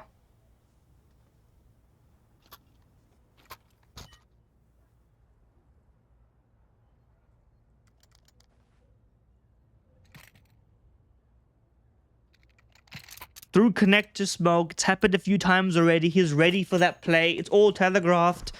The limited U2 prevents you from having the next layer. And it's, you know, for a map pick, it's looking a little bit deflated, of course. credit to Godrain for taking advantage of that play and then having that strong form to back it up, but could be a 13-1 even.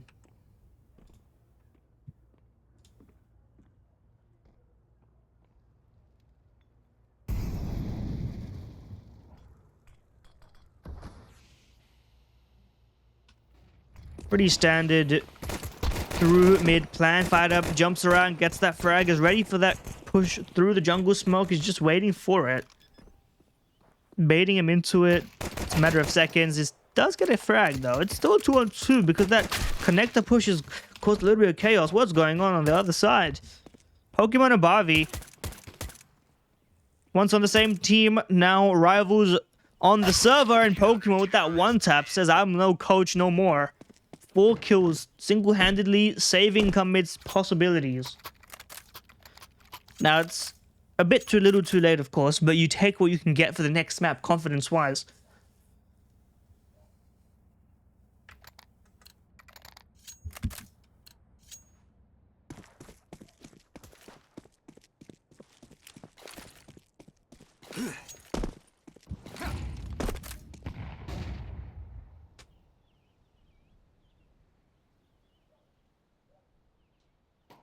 And now it's just going to be a little bit of a mid-mock. Mop up. Fired up with a deke. I mean, we take those. Not too long ago that we were just raving and discussing all these 1 dekes coming out from God's own players.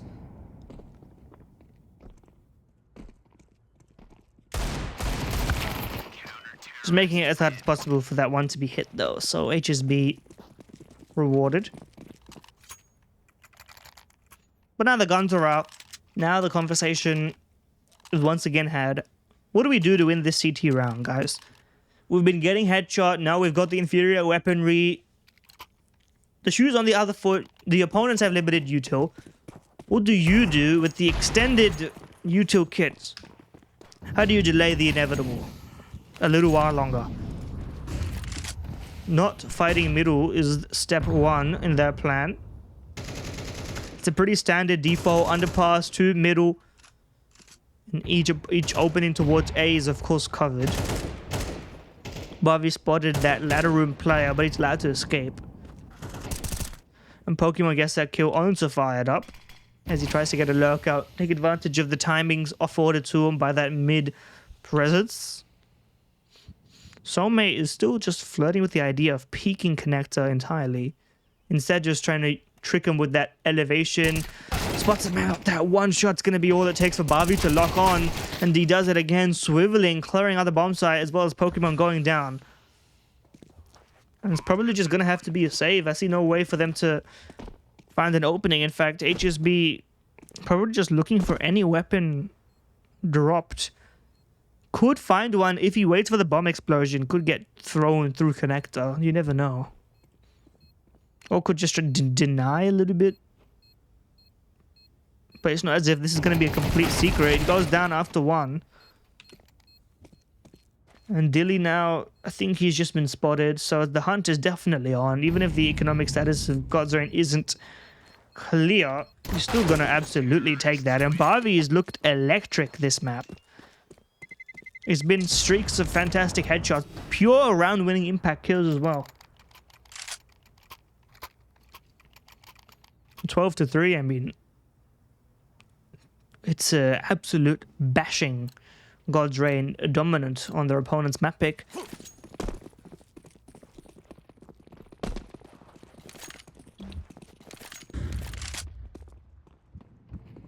And Zyron's Orb Glass Cannon may be the only thing preventing this from being a handover. Pokemon's got a gun as well. But this time, no real mid-presence. Zyron with that orb makes it known. But now I fear the util will be countering him.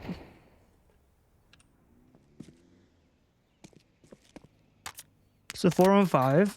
You make it a little bit more freeing. But now the rotate comes in. You've got fired up clearing out the other side of the map. But there is a pushed through player. HSB playing that snacks position, if you want to call it that. I believe it was Snacks who was getting that classic kill here. The mid push has been defeated, but HSB doesn't drop the bomb, gets that first kill, now sounds the alarm bells. It's a 2v3 that's very winnable for God's Reign. CT presence, Pokemon just making it in there, probably in time. Alongside his teammate, Zyron's watching the plat drop off, but Pokemon's already in the side. Could have been spotted, I'm not sure. And he wasn't. Molotov will not be good enough. And Soulmate takes down Finn. Pokemon does well, already ahead of the play. So forward position that doesn't get caught out at all. And so step by step, it at least builds a little bit of confidence. You know, once they start getting to, you know, if it becomes 12-9, then they start believing a little bit. As of right now, they know all it takes is one round. This is not enough leeway to predict anything positively. And God's Reign is still in that sort of, you know, we're going to win this, no problem mindset. Although they have taken a measured approach to buying. It's only Rossi, the IGL, who's sort of taken that AK. Oh, it's not the IGL. He was an IGL. Secondary caller. A little bit leeway in Barbie. This is why he has that investment. This is why you don't just full save on these rounds in the modern era. Dilly takes one down, but his position's compromised. Nobody's there for mid to punish him, so he's actually completely safe back here.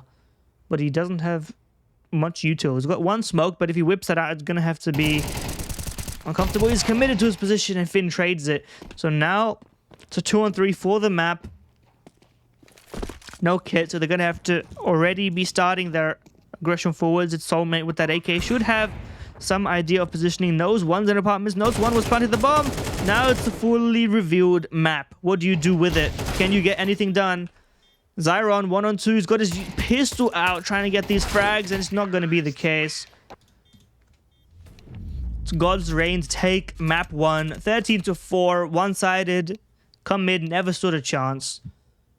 I will see whether Come mid can put up a different face on map 2, whether they can rest and recover on God's Reign's map pick of Inferno, or whether this will just be a one-sided stomp for God's Reign to claim yet another title. All that and more coming up after the break. Don't go anywhere.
Don't wanna want you.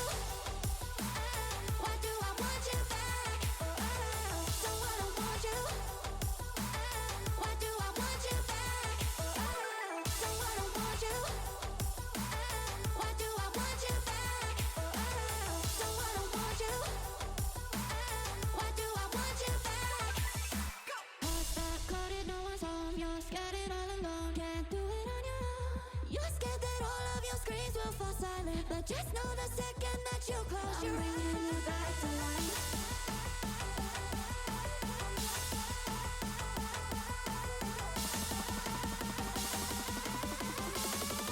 I'm bringing you back to life. Don't wanna want you.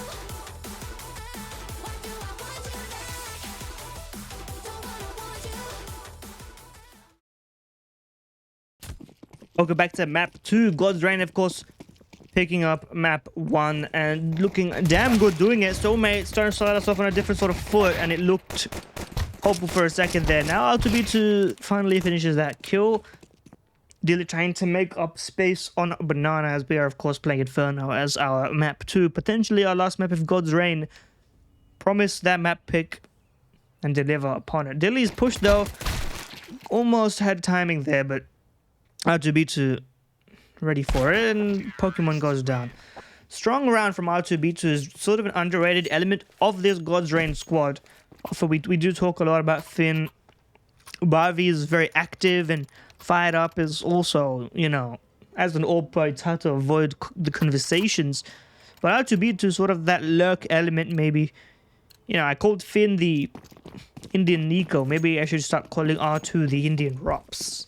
Maybe there's something to it, and together, you know, we can start building some stuff right here. Now, Fired Up may be the Indian Brokey, because he was a part-time all-pro and now he's full-time. That's a separate sort of conversation. I don't know if that's a compliment or not. These days, depends on how well FaZe are doing, of course.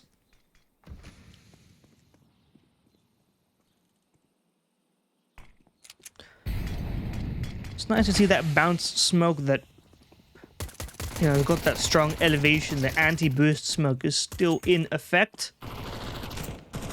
Although we will be seeing a boost. Let's see. What does it look like? What's the visibility on this? They see nothing, and they're gone. Okay, well. Unfortunately, nothing came of it. They got pushed off the boost, and we're just going to see...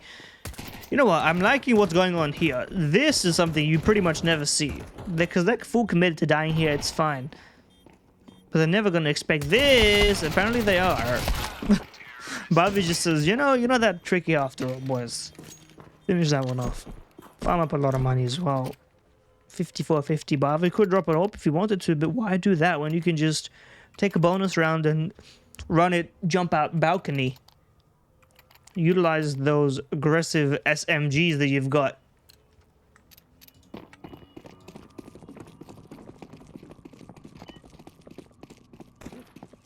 Initial plan not yet decided, but B control, or banana control rather, is almost a guarantee to be a focus. And the usual utility exchange prevails. On the other side though, we've got this boost setup on the porch. HSB playing anti-flash. I don't think that's where that smoke wanted to be. I think they wanted to re-smoke middle, but something happened. I can't imagine that that was the intended result. R2 will take advantage of this though if he wants to, but now it's a 3-man setup with Zyron playing this sort of off-angle divot in the wall. No one checks this below like 12k CS Premier rating. Pro tip for those silvers out there.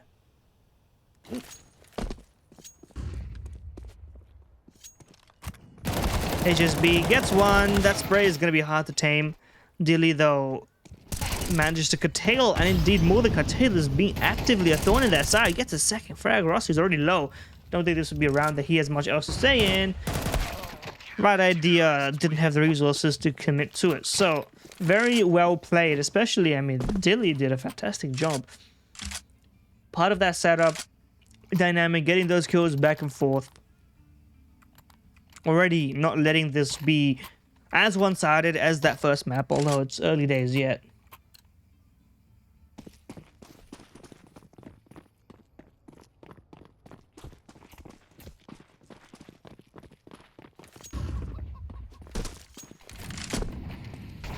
Now, guns v guns, we see what their plan is. Flash in Pokemon should be gifted that one if it comes to pass. The nade would have been good 5 seconds ago. Now will do nothing.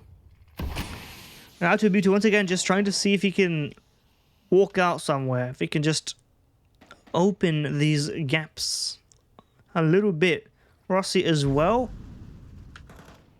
But Pokemon is dinked behind this car. He still gets a second kill. Oh my god. What a lineup. Perfect straight spray, and the mid crunch also fails as the port setup was reused to great effect. And this default really just failed on both sides of it. They say if you chop off the head of a Hydra, 2 more regrow. But if you chop off the left and the right side, I mean, you're starting to create complications.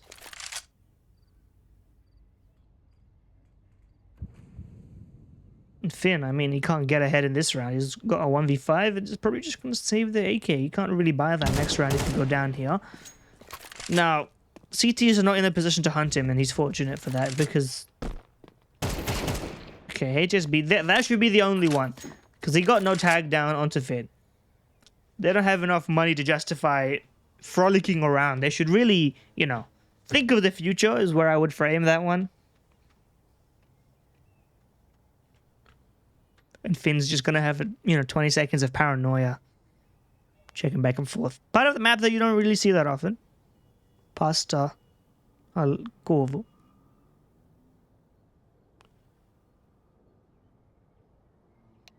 But really, I mean, if God's Drain in that round had either of their default plans work out, the problem was that as soon as Pokemon got to, it triggered the mid push on the other side. Rossi and R2 were thinking, we got to figure out what to do here. We have to do something now before they immediately consolidate this position, in this moment of losing 2 players, right? You have no more map control onto Banana.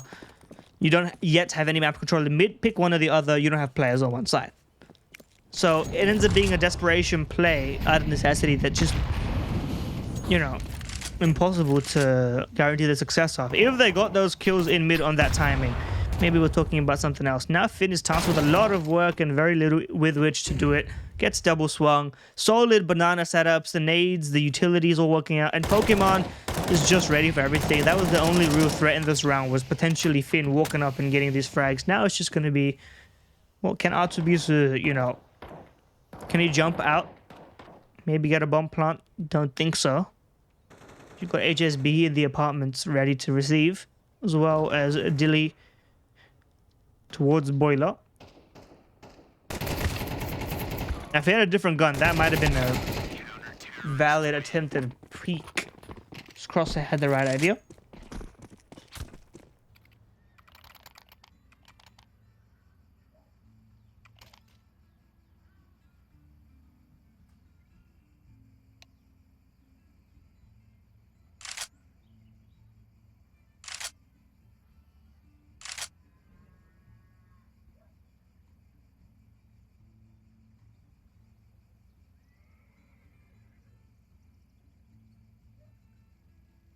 Cheeky little pause.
fired up buying into a Mac 10. We're going to get this round underway. I do suspect a bit of a pace change from God's Reign. They've been getting a bit bullied at Banana, so, you know, load down second mid early, it's the kind of thing. Double Molotov into the apartments, not what they planned, I'm sure. Bavi's hearing all this utility being thrown from long side, ready for the peak. Has the right idea, spots the second player but can't get the shot. Gets crouch peek, Zyron ready for it, and he gets a second kill, almost gets a third before he gets taken down. Pin on that trade.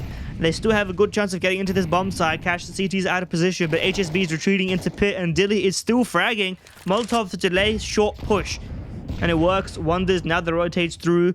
Now Banana is being pushed. Soulmate knows it's completely clear. And now the round is essentially over. The small window in which the teams could have taken control of the bomb site, thrown that utility, you know, smoked off Moto, and cleared the bomb site, preventing anything happening. It's still not impossible, but the players are very low. And Dilly is just gonna push.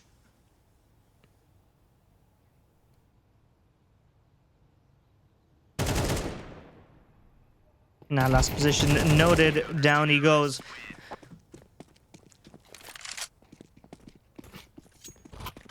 And really, it's sort of the clash there of you have that thing, you have a sort of singular vision. You want to have an aggressive play up mid, right? But then Bavi takes that peak, spots multiple players towards long and is thinking, I can take this fight. This fight, you know, could be pivotal in this round. But then the follow-up from that just doesn't end up panning out in any reasonable way, right?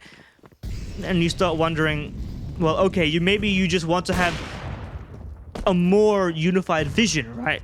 You got that double Molotov into apps, for instance. Not everybody knows exactly what they want to be doing for the flowchart of the round. It's a little bit chaotic, it's a little bit not put together, and, you know, this is God's Reign's map pick. You expect them to have that. At least have some of these rounds look a little bit more cohesive, where even if you're going down, even if you do lose that duel, it's part of a greater plan. You understand where you're ending up.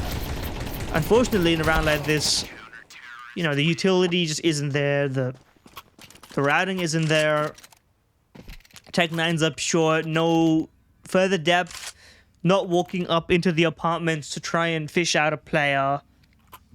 Instead, just feeding these CTs who at this point are starting to feast a little bit. Clearly 10 and 2.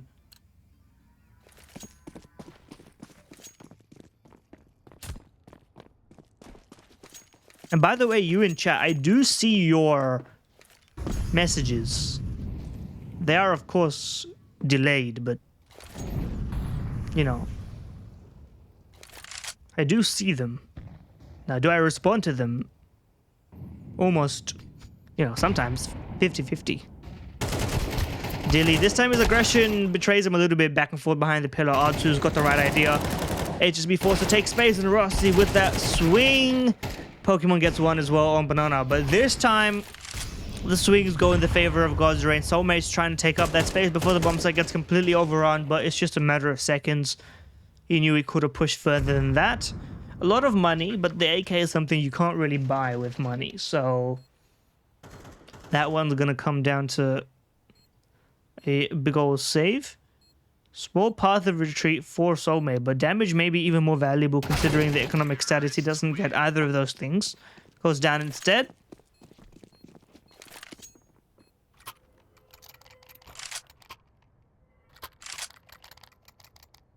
And this time you do see, you know, taking advantage of, first of all, come mid, getting a little bit more comfortable, a little bit too complacent, you know. You got Dilly pushing up mid alone, giving away a frag.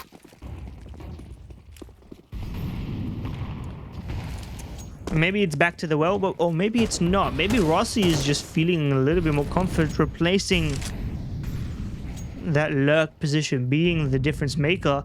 And now, having conceded Banana, come mid are finally in a position where they could be taken out with a B hit. Pokemon crosses ahead of the smoke. He's got his teammate, Soulmate's playing with utility, but Pokemon's gonna have to fight the hard yards himself. Good counter flash, can't get the transfer done, and his teammate did go down. Soulmate in throwing that flash, unfortunately couldn't make it out. And so this is probably just going to be a 3-on-4 save. Money's not great for every single member. Zyron with the AWP might want to just save this. They could, of course, play to contain. They haven't got anybody down into banana. Zyron probably just takes the first shot he sees and leaves.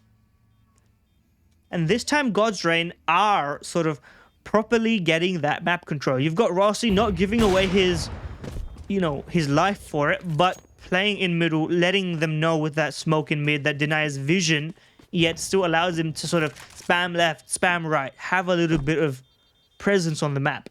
And at the same time, still having, waiting out the utility on banana and then throwing that next set, taking that next, top banana control. And I think Mid also took it for granted a little bit in these last rounds that banana's been sort of their thing at the start of the map.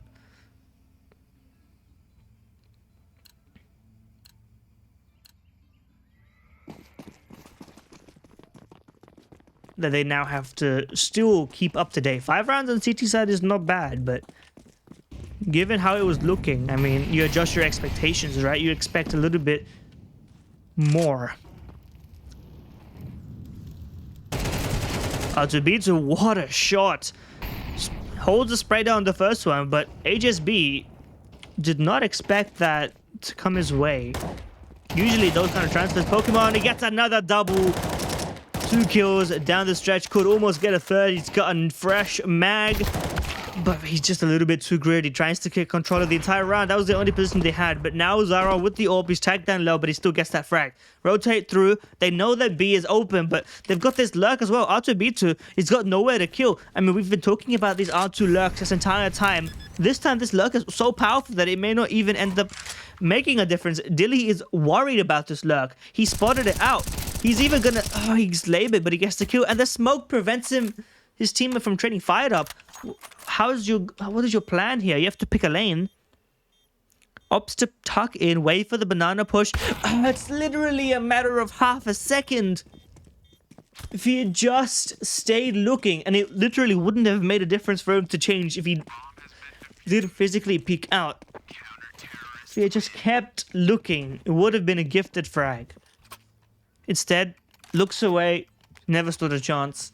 6-4, come mid, strike back. And I mean, not just that the holding of the angle was a little bit delayed. If R2's positioning had been capitalized upon a little bit earlier, then this round could have ended on A with the bomb planted and we'd be having a different conversation right now. Instead, we got Zyron peeking down mid with the AWP. Nobody to contest him on a equal rifle. Just AKs on the other side. What can Rossi do this time? We see the smoke once again. It gets cleared. Oh, he spots the U2 get thrown out. He knows he's got a window. He knows he's got a chance, but what was that? Head down as if he expected the CT to just be tucking tail and reloading, but Dilly on this mid clear is just flawless. Well played. And you can see what Rossi was trying to do. It looked very ridiculous, just walking head down through the smoke. Trying to potentially dodge any counter utility, expecting his opponents to be fumbling with nades, not predicting that, but they were just holding, not yet reloading. And maybe it was just a timing issue, maybe just a misread. But either way, it ends up looking a bit ridiculous. And it ends up being a 7-4 as come mid put up a strong performance. Pop shot down. Middle Bobby this time, ready for it. I think it was a bit of a pre-spray and Finn ahead of it. Takes down Soulmate. B is open. This should just be a save, but Rossi's, an R2 rather, is already playing to deny it. Just behind them, and HSB goes down immediately. Dilly gets traded. And now it's just down to Zyron with this AWP. Can he even save it? He knows that possibility of a player lurking behind him is very high. It's the last round. Now that I think about it, he will not be saving. In fact, he actually may be saving in the last round. He's got nowhere to go. How could he possibly break through this? He's got smoke kit. Then now that they realize he, has to go for this, like, I don't know what he's gonna do. Just get a frag or two. Feel nice about it. He gets a nice flick.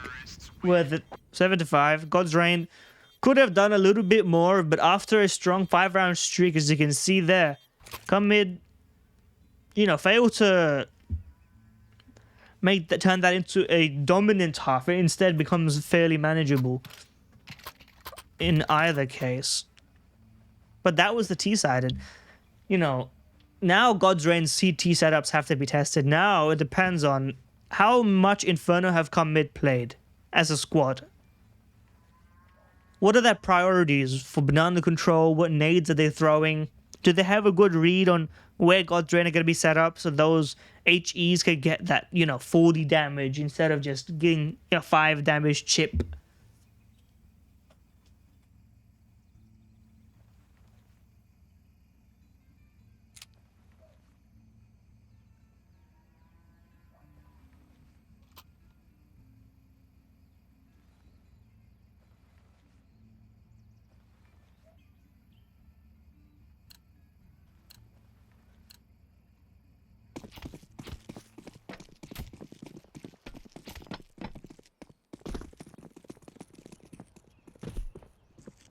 Pistol round, double Julies, and a Flshbck is the one to sacrifice the Kevlar to drop those over. It's a B-lean, and it's a B-lean both ways, but Pokemon's going to start us out with a tap. Super Soldier P250. But HSB's behind the CT here. Guess that frag. Bomb is considering other plans. It's a 4-on-3. Rossi's alone in the side. He's got Julie, so he could potentially stand up to pressure, but Pokemon just keeps tapping them out on every other side of the map. But do they know that Finn is tucked back here? Gets the first frag, turns around. Dilly's good and diligent. Rossi trying to fish out the player in the apartments, does so well. Needs to hurry up because bomb's not been planted yet, but no kit means you're going to have to push the issue. And I don't know what the point is about walking now, but now you're certainly going to be running. You're going to be sprinting. In fact, this continued fight rewards him with a goosh solid damage. Needs to figure out where the second player is. Probably won't. He just does now. Too many opportunities squandered. Just needed instant shots each time. Not quite as, you know, robotic as he would have liked. And so come mid, pick up the pistol. Sets himself up nicely for this half. For this momentum, potentially into a map 3. But of course, a lot of hard work to be done between then and now. And that's where we start with a force buy from God's Reign. Not ready and willing to give this one up. Interesting to see a force buy on a map like this, where you don't often, you know, you want to prioritize utility a lot of the time. But the tag down mid fired up, sort of gambling on the fact that nobody's going to be there to contest him, and he was right to do so. And they have enough stopping power on this B bomb site, which would traditionally be a pretty, you know, easy target with no smokes on the other side. But now that they've been stopped, they have to rethink this. Probably it will just be a delayed hit. But leaving the bomb and exploring mid, I am a little bit worried that they will forget the bomb, because it's been, you know, nobody's picking it up yet. Should see Soulmate or Pokemon HSB, you know, somebody's got to pick it up. Soulmate will just do so now. Is that a Finn through a resmoke of B from A? Now that's crazy. Especially considering that this attack's coming to them, but they don't know it yet.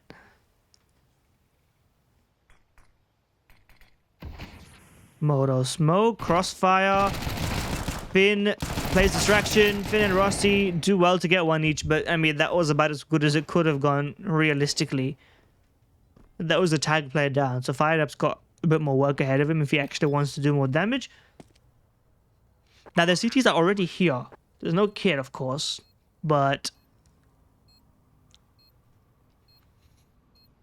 it's not implausible that at the very least they could play to contain. One of the CTs is ahead of this Molotov. It depends on whether this is read as a play. 2 out of 3 noted, but R2 is not going to have much to do except for just sit here and try and deny. Unfortunately, out of position. So, come mid, R making a good case for this map win. Godsrain gonna have to save now. Fireups had a rough sort of day. Granted, it was T-side orb that would have not really had that much impact, and he was rifling, which he is in his own right proficient in, but money is not going to be great next round for the orb. 2,900, you can buy it without armor. Deagles don't connect easily. We've seen those be instant headshots before. The fact that it's not the case right now is... it's a little demoralizing maybe, but it's not the end of the world. Happens. CTs are already here. Bomb is not though. Sort of just waiting for the alternative. The instant headshot is interesting, but Barbie does not get the one-tap trade, so it's not going to look pretty. Mac-10's going to jump at him, and it doesn't even need to be the case. That one was definitely, you know, literally jumping in place. The Zeus into the Mac-10. What is going on? Can he get another kill with this? He doesn't even have enough ammo in the gun. Okay. Things are getting ridiculous. Things are getting out of hand. The bomb is not even down yet. Slow down on giving him opportunities. There you go. 3 kills there, including a Zeus and a P2K kill in that situation. That is a little bit ridiculous. If anything, that's enough to get them what they want. Money-wise. Now, not the Zeus code doesn't give you money. I'm pretty sure about that, but Fireup's able to get that gun passed over to him.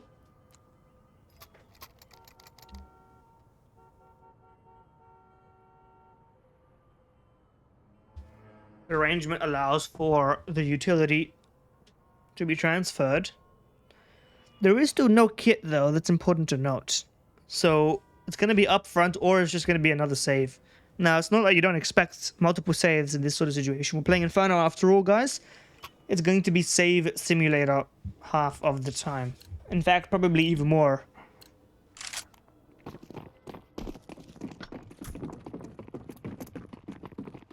And I mean, with max loss bonus, sometimes you do consider if you just want to go for it, but...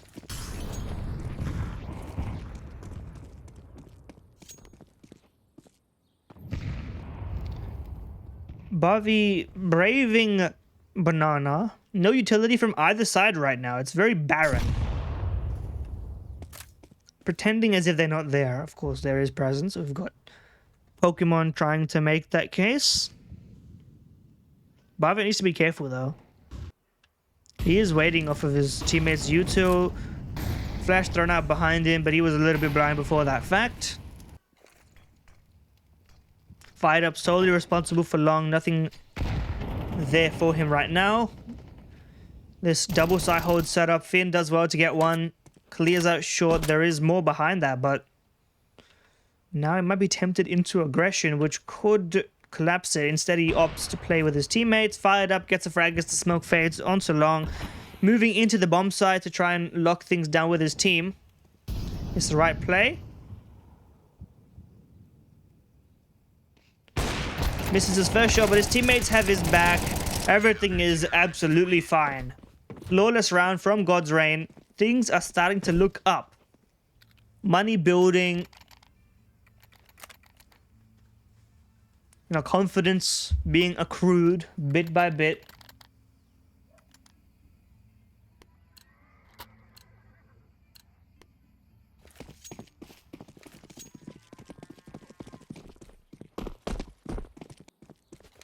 And this time, Firedup's going for that peek. He's got the gun in his hand. Why not try it? It's a matter of seconds before he gets pushed from second mid, though. Although it looks like they're going for the apartment walk-up instead. Although Fireup should get an opportunity. Oh, what a timing. A couple times now, Fireup's not really had that perfect timing window. You know, if it happens once or twice, you can call it, you know, it's just a freak of nature. But consistently happening is like a misread on the overall game state. Something needs to be recalibrated. Happens. This time it's Finn who's going to be watching that long smoke. Maybe down for a spam. He's got a smoke for himself if he gets Molotoved. 4 strong on this A-site hold. as the bomb is not yet committed. They don't actually know what's going on. And now that they swing, the bomb is definitely going to go towards B. Why wouldn't you? So much presence and pressure towards A. R2 well-timed smoke to buy time for the rotate. He's playing close to it. Up on first.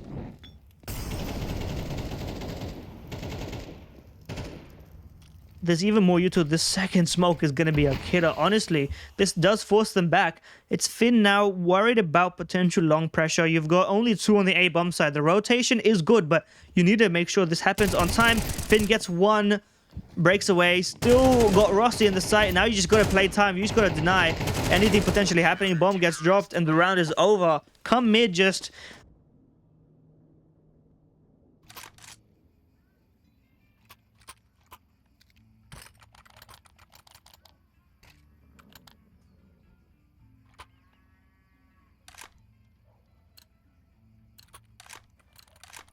Okay.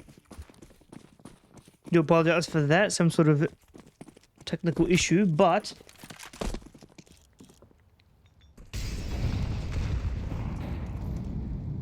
it's all good. R2B2 fighting top banana. Doesn't get rewarded. In fact, it's Finn to get the kill on the other side.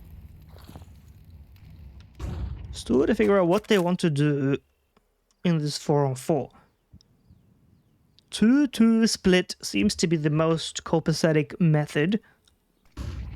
You've got Finn alongside Barbie. Peeking in. They've got enough blocking util to delay this. It's 1:15, so not yet time to rush and panic. So everything should still be on board. 1 smoke lobbed in. Flash to delay. Still not yet. The T's are not ready to go through this. They're not ready to commit. The rotate could still be coming through, but they don't have any info on the other side of the map yet. So if they do commit to it, they're essentially going to gamble that nobody's pushed anywhere. They don't know that apartments is clear. They don't know, you know, every little nook and cranny of everything else. Really? Oh, it's a nice try from Soulmate. 10-11. The comeback's brewing.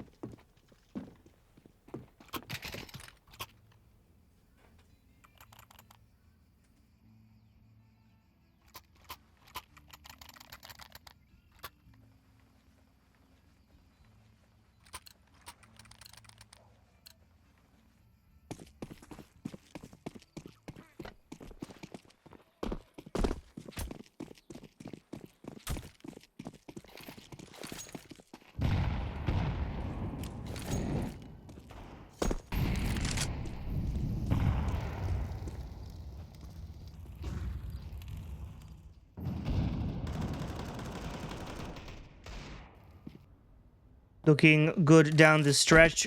Just a 3v4. Low by Zyron has got the M4, and that's the only pivotal piece. To 3-on-2. They're in spawn. Bomb has got a difficult decision to make. Where do you go? You sort of have to wait. He's got a while to play with. Zyron can try and fish things out, try and change setups.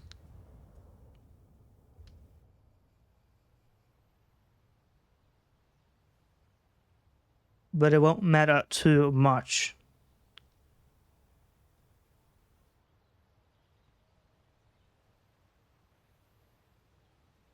Pokemon 1-on-3, this one's not going to be for the history books. Can just move on to an 11-11 scoreline.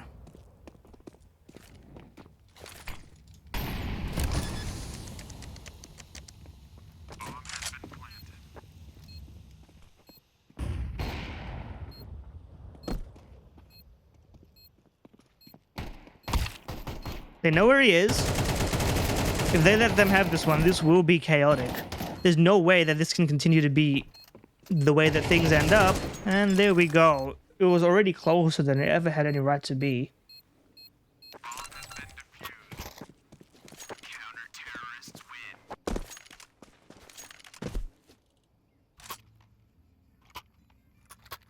Absolute chaos.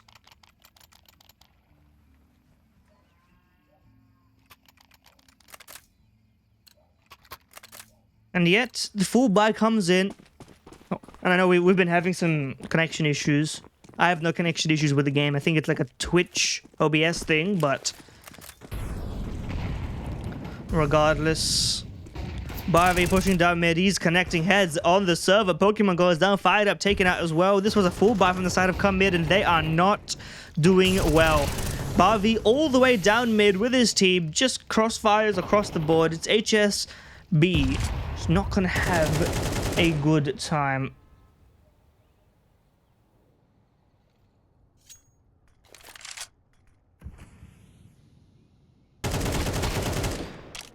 Does well to get one.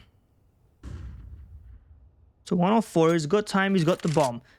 Half health, not what you'd love to see, but it's at least affording him the option to get these instant headshots.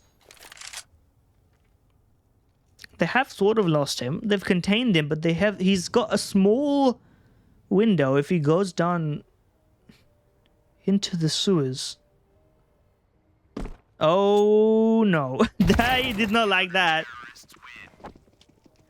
100% expected to be a silent drop there.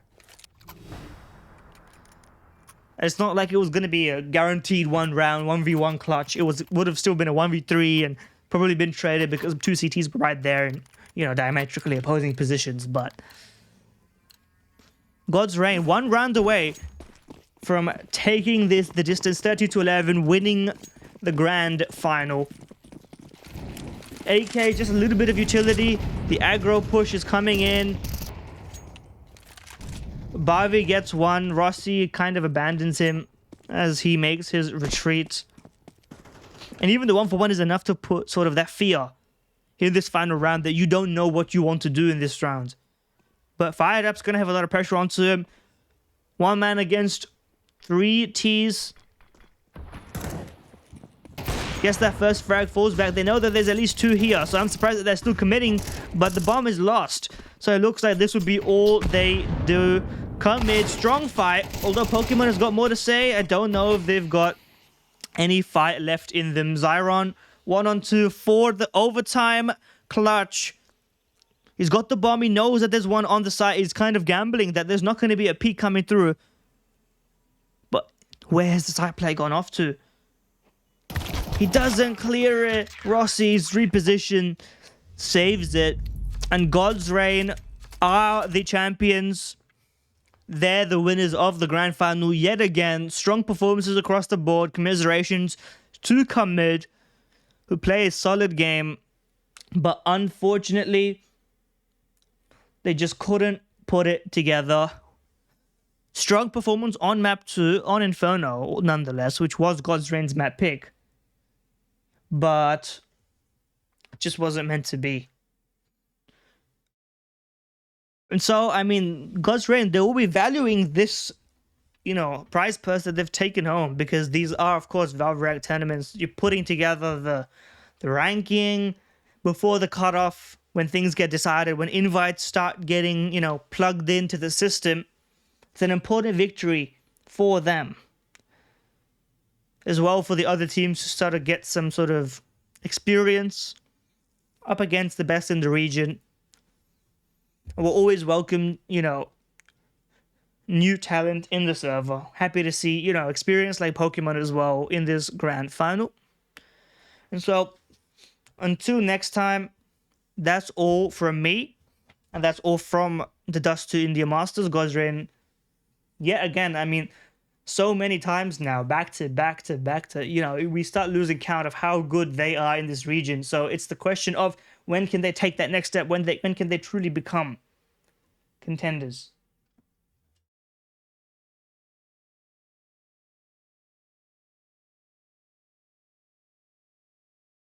And so, thank you all for tuning in. You know, despite all, you know, we got tech issues, we got this, we got that, we got delays. But everybody who enjoys a little bit of the South Asian, the Inti Counter-Strike, you know, now even Middle Eastern Counter-Strike. You know, it's a new sort of mix. Maybe you're not usually used to seeing it. Maybe it's home for you. But we're always happy to have you here. We'll be back next month, presumably. And once again, looking forward to seeing what can be brought to the table by all these teams. So, I've been backpackbrain, your host, caster, commentator, observer, and we'll see you next time. Keep enjoying Counter-Strike and keep loving life. Goodbye.